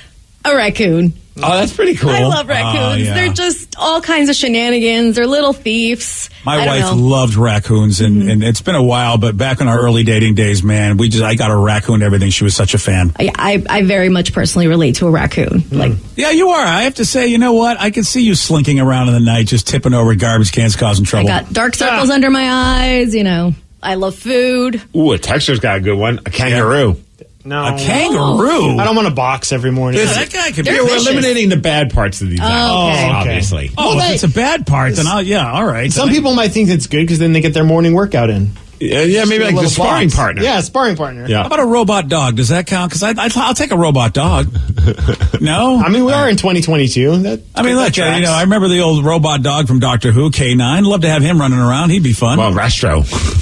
Oh, Rastro? From the Jetsons. Yeah. Okay, so now we're doing cartoon animals that we're getting. Oh, I'm sorry. That's less believable than your Doctor Who dog. A robot dog is going to get here quicker than Astro, the cartoon character. But Astro was a robot dog as well, wasn't he? Oh, no, he was a wasn't. real No, he dog. wasn't. Rosie was the robot. I'm getting this all confused. This topic, did that squirrel from California get you massively high? Is that what happened? I had that I robot was going to dog. say, there were robot dogs in like the 90s and 2000s. Yeah, that that's was sick. awesome. Look at him. Vicky found the one. I had that exact one Oh, my when I goodness. lived in Queen Anne with my old See? roommate, and we'd get really stoned and we'd like just let it run around, and we thought it was hilarious. But it Yeah, didn't see? do much. It was really dumb. Well, the newer ones are going to be awesome. Yeah. There we go. All right, Danny, what animal are you going with? Koala.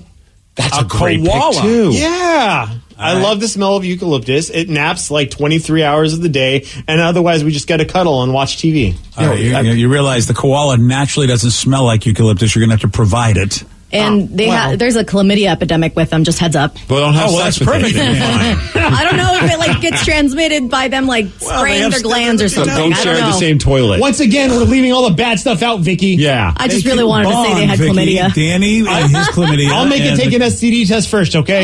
Yeah. By the way, how about A the virgin koalas? bamboo. Or a virgin koala. I would like to point something out, and I am so happy to hear this story about the koala epidemic because I always thought that was a human thing. I always thought that animals never did stuff that would like give them problems because they just did naturally what comes to what you're supposed to do. But how about there's a chlamydia epidemic, which means koalas like to bang a lot, and I don't feel so bad about being a human. Someone just said Dan's going to catch chlamydia from that koala. We're taking out the bad things, guys. Someone said there's no squirrels in Hawaii, Steve, because they would endanger the bird population by taking over their homes in the trees. Oh, so Well, I can't bring my squirrel to me when we go to Hawaii. We'll have to leave our squirrel back home. There's a lot of gamecocks in Hawaii, Steve, so maybe you want to make that one of those your pets. You're telling me. Yeah. Those damn things. Oh, they wouldn't shut the F up when you're trying to like, get a good night's sleep. Oh, yeah, it's not going to You wake up in the morning. Yeah. Oh, wow, I feel like I'm back in Hawaii. Ooh. Let me turn a fan on so I can get the nice ocean breeze along with that cock-a-doodle-doo.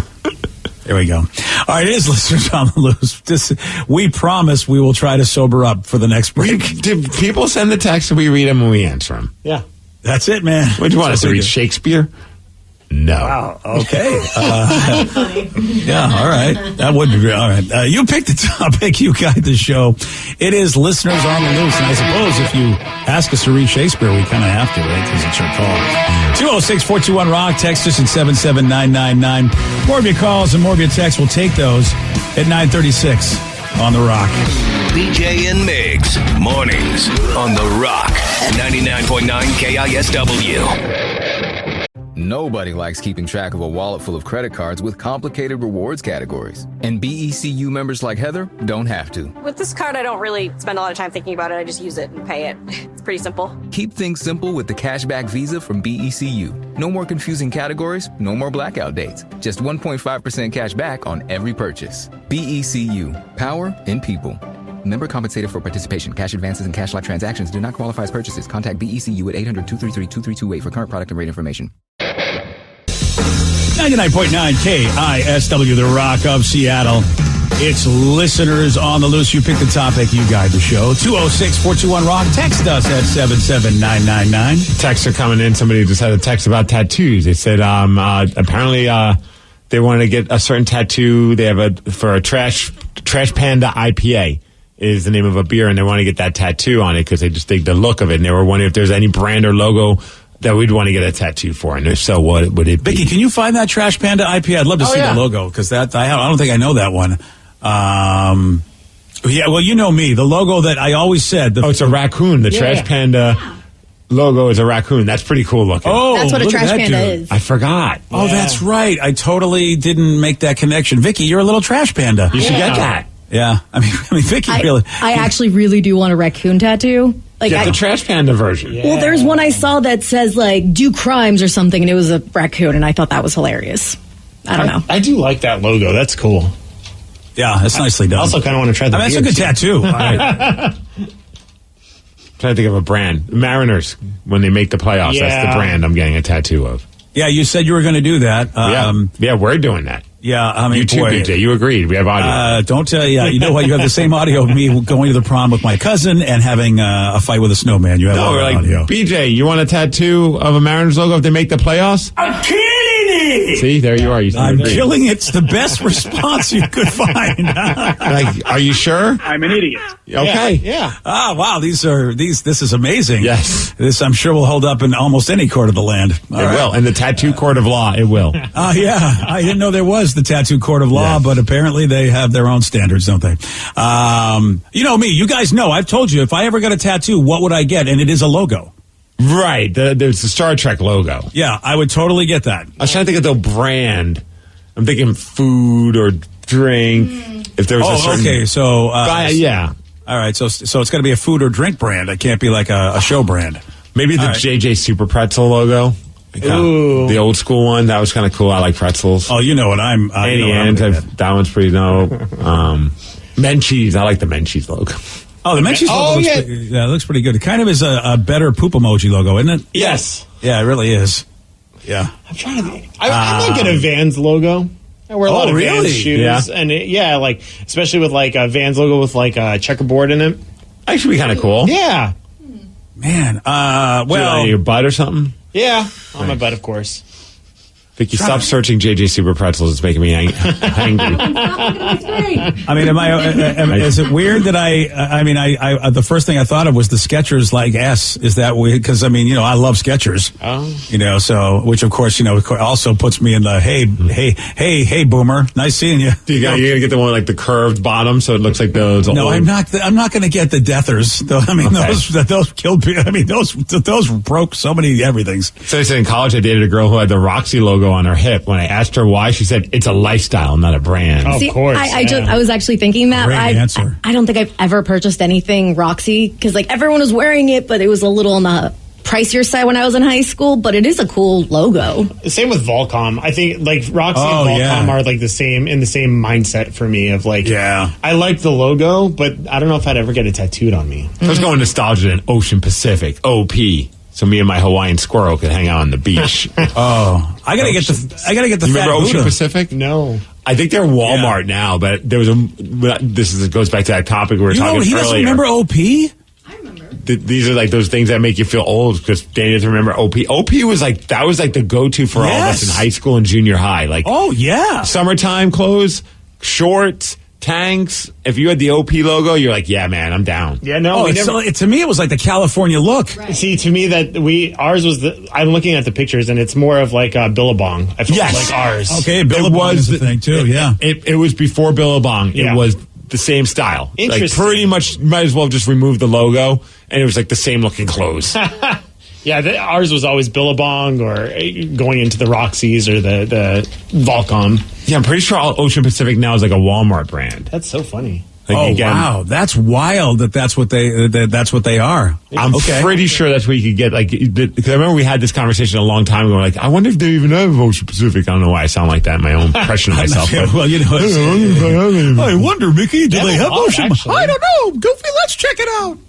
Yeah, looks like Walmart has it as well as their own site as well. Yeah, you just buy stuff from their own site. It's all very like 90s too. A lot of their stuff. Oh yeah, wow. That's it. That's oh man, talk about dating ourselves, man. Because that, to me, I always thought that was cutting edge. OP. Yeah, because I was an Ocean Pacific Vans guy, which of course I was way out of my age group, but I really love the look of both. I love that. Yeah, I went to it. It doesn't look like they really changed much. No. Yeah. Not it's at like, all. look, We know that we're not going to win any new people over. It's for those 40-somethings that are still nostalgic of the old days of being at a beach in high school. We've got your clothes for you. But then somebody's going to pick it up. Like Pacific Sunwear is going to pick it up and make it cool again. And then all of a sudden they're going to be like millionaires again. All they need is like Nordstrom to start selling it. Yeah. Because remember, like Champion for the longest time, that became like a low-end brand. Yes. And then all of a sudden, I don't know if like they decided to create like they lost a bet or like Nordstrom lost a bet or something like that. Like now you got to carry us, and now all of a sudden it became an expensive brand. Yep.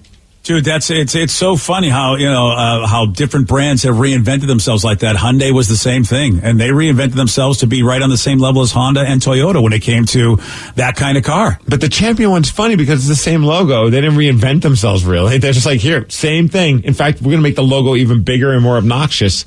And you're going to spend now hundreds of dollars for this. Yeah, you're right. It is weird how they were able to pull that. I think they call that a pivot. Whoever did it is a genius, though. Yeah. Well, good for them, man.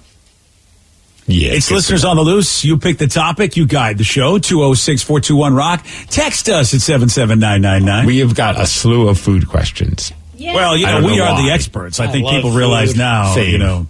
That's why I wanted to ask these questions. Okay, this one I like. Neapolitan ice cream. Which has to go? Vanilla, chocolate, or strawberry? Oh, strawberry. Chocolate. Chocolate. Oh, you guys are high. No. Chocolate and vanilla are just like the OG. They're always swirled together. They go to places together. It's yin and yang of the dessert world. I don't know, man. Strawberry, I think, is the odd man out. I feel like if I want to eat chocolate ice cream, I will get like a really, really good chocolate ice cream. Yeah, I don't need it mixed in with my. Well, if I want a good strawberry ice cream, I'll go get a good strawberry ice cream. I feel like if I go back in time, whenever my mom would get the Neapolitan thing all the time, and whenever I was like first crack at it, you would just see all the scoops for the vanilla and the strawberry, and the chocolate was barely touched. Really? It was like just a little bit on the edge, and I would always get bummed. I'm like, I want this chocolate in this crap. My house was always the strawberry that was left. Oh, but that's the best part of the Neapolitan. I feel like in your house, yes, but in my house, especially with the little frozen chunks of an actual strawberry. Oh, yeah. Ooh, the best. Like the quality of the strawberry ice cream in the Neapolitan is always much better than the quality of the chocolate. Yeah, that's true. I think that's why. Nobody's getting rid of vanilla, though. No, of course not. All right, yeah. Well, vanilla's never got to go. And you know what, Vicky, you may have a point there. I really haven't compared quality of both of those, but the chocolate was okay. But I always seem to still like my chocolate better than the strawberry. I love the text. Buy chocolate, F chocolate. Get chocolate out of there. It's garbage. Another person chocolate. So far, everyone's saying chocolate. Yeah. Oh. Wow, my house was weird. Well, and also there's the Neapolitan example. So I want to know, would you rather have breakfast every meal or dinner every meal? Dinner. I'm not a big breakfast fan. So I have to make a choice. Yes. Well, that's the whole point of the question. No, you could go with all the above, BJ. Okay, good. It makes my life a lot less stressful if I don't have to make these choices. Thank you. Or be that person who goes, I'd like lunch every meal. Breakfast. Yeah, why did they put lunch in there? Because there are, you don't have sandwiches for dinner. There's some great sandwiches out there, really. Dinner's the best meal out of everything. Breakfast is least. I lose tuna melts, Danny, if I do. I don't do tuna melts for dinner, and tuna melts are so good. You can do a tuna melt for dinner. Of all the things, dude, you're willing to the one thing you want to have the battle about is a tuna melt. Who knows, dudes? I mean, tuna melt is the goat of sandwiches. Is it because your that's insanity? I wouldn't even put it in my top 5. Not at all. That's probably not in my top 10. Oh, well, I'm sorry. Tuna melt is always on everybody's menu for lunch. Is it because your daughter doesn't let you have them at home, so you just crave them all the time? Yeah, that's it, Danny. My daughter lives at home. She said she's told me before that she doesn't allow you to make tuna in your kitchen. No, that's not true. She's, don't listen. She doesn't. I get to do what I want. I'm my own man. She's laughing heartily right now. I mean, she doesn't like me to keep the tuna can in the trash container. I have to take that right down to recycling because she hates the smell. But I make my tuna, man. You do whatever you want. I'm my except own for man. how he recycles things. Yeah, exactly. That's a different story. It's a whole different argument. I will say, though, 9 times out of 10 when I was a server, anybody who ordered any kind of tuna sandwich was very old. Oh, so thanks, just a tuna melt? Geez, you're old, BJ. Yeah, you are. That's like the worst sandwich in the entire world. Tuna melt is a classic, dude. The butter and the cheese. And I'd rather just a grilled cheese. Yeah. Remove the worst part of that, the tuna. Oh, man. Oh, tuna melts are so Unless good. it's raw, I don't want tuna. Oh, okay, Ahi, man. What do you want me to tell you? Yeah, bro. Me and my Hawaiian squirrel were eating some of that My, oh, hi. I think you've come up with another urban dictionary with Hawaiian squirrel. You better look that up, Steve. We might get thrown off the air. Me and my Hawaiian squirrel. Steve is just probably he's probably described something that like multiple people do with multiple items. I got so wasted. We gave her the old Hawaiian squirrel goggles. Sure did, all right. Well, I'm going to have to fess up that maybe it's an old, but it's always on every menu. And it's always a lunch menu. You don't ever see like sandwiches usually on the dinner menu. They usually let you order lunch or dinner. Yeah, and there's a lot of old people. But not with this example. You can't have, you got to choose breakfast all the time or dinner all the time. I feel like sandwiches are not even on there.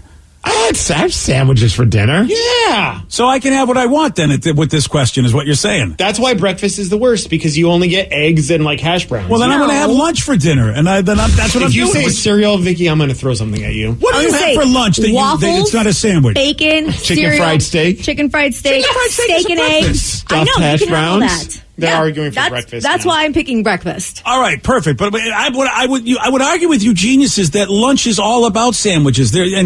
Sandwiches and salads. That's all lunch is. What else do you get for lunch? Dinners are about the entrees, the steaks, dogs. the seafood. Yeah. Okay, hot dog is not a sandwich, but it's in the family. I think he's a relative. Yeah, but I'll have have you had like a BLT or a chicken club for dinner? No, I go if I'm having or a club dinner, sandwich. Yeah. I mean, I have it at dinner time, but if you're talking about, I don't think that counts for this list, is what I'm saying. I'll take it if you let me have it. What is this? There is no rules to this list. There's a text that said, would you want breakfast all the time or dinner all the time? How are you making this so difficult that you have to throw in a tuna melt and you can't figure out if it's for dinner or for breakfast? Because tuna melts usually are a lunch item, is what I'm saying. They usually are, is all I'm saying. Just like you can have breakfast for dinner, but usually eggs and stuff are a breakfast item.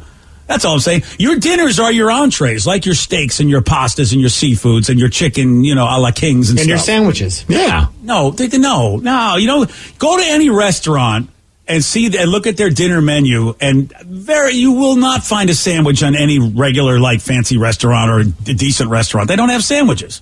Usually it's a lunch. Most restaurants won't have tuna melts because it's trash. Yeah.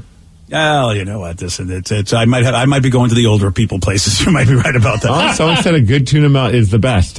I'm 32 years old. Oh, look at this, huh? That's right. Represent. BJ, stop texting in. Yeah. You don't know how old I am when I make these texts. I could be whatever age. Tuna melt? Warm tuna is worse than Billy Joel. Now that's not fair. Oh boy, that was a shot at both of us. Yeah. That was a great text. That's not cool. You do not compare warm tuna to the great sounds of Billy Joel. Wow. I feel like, in a way, I really love that text and hate it at the same time. That was a good one. Man, I think you should give that guy the Hawaiian squirrel, Steve. Show him.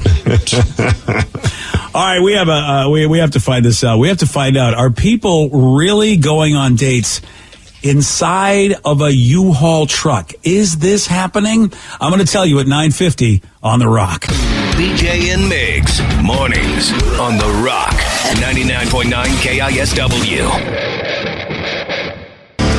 99.9 KISW, The Rock of Seattle. There's some folks on TikTok, and they're going, okay, man, this is how you date. If you want to date, this is what you do. Rent a U-Haul together, and then you just have the date inside of the back of the U-Haul. And then they're posting videos on TikTok because, hey, that's what you do.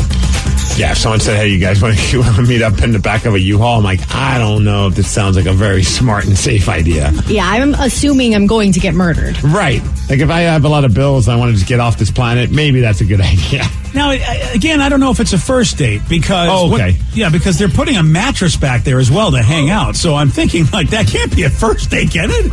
Well, we'll put the pillows up again. It's like a big couch. Don't view it as a bed. It's not creepy at all. No, not at all. Yeah, let's... you can rent the U-Haul trucks, too. I forgot about that. Oh, like the pickup trucks. Yeah, you can do either or. Wow. All right. Well, it's only $19.95 a day, and it's a great place for a date, I guess. Yeah, that's it. Ryan Castle, make a date with him. He's a great place for a date. He's got a 12-pack. That's next. BJ and Migs, mornings on The Rock, 99.9 KISW.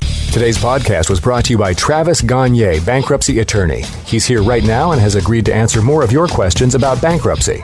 How much does bankruptcy cost? Well, bankruptcy costs, of course, vary depending on what type of case you're filing. There's a certain amount of court costs and other out-of-pocket costs that you're going to have in any case. The filing fees in a bankruptcy case are about $300, whether you file Chapter 7 or Chapter 13. One of the things to watch out for when you're shopping for bankruptcy attorneys or looking at the different cost options is that a lot of times, especially the really cheap places, don't tell you up front about all the court costs and whatnot that you're going to have to pay in addition to the attorney fees. So make sure that you get the full picture when you're comparing prices of bankruptcy lawyers on what the attorney fees are, how much your court costs are going to be, so that you can really make a true comparison. Thanks, Travis. If you have more questions about bankruptcy, you can reach out to Travis anytime at choosetherightchapter.com. At Gaia Herbs, we work ridiculously hard, so our herbs work ridiculously hard for you. That's why instead of making gummies with refined sugar, we developed our own organic fruit-based formula, and why we handpick our leaves off our ginkgo trees to avoid whatever's on the ground, and why we test and retest everything in the lab for maximum potency, because the harder we work, the harder our herbs work for you. Explore our herbs at GaiaHerbs.com/hardestworking. That's GAIA herbs.com/hardestworking. Gaia Herbs, the hardest working herbs on earth.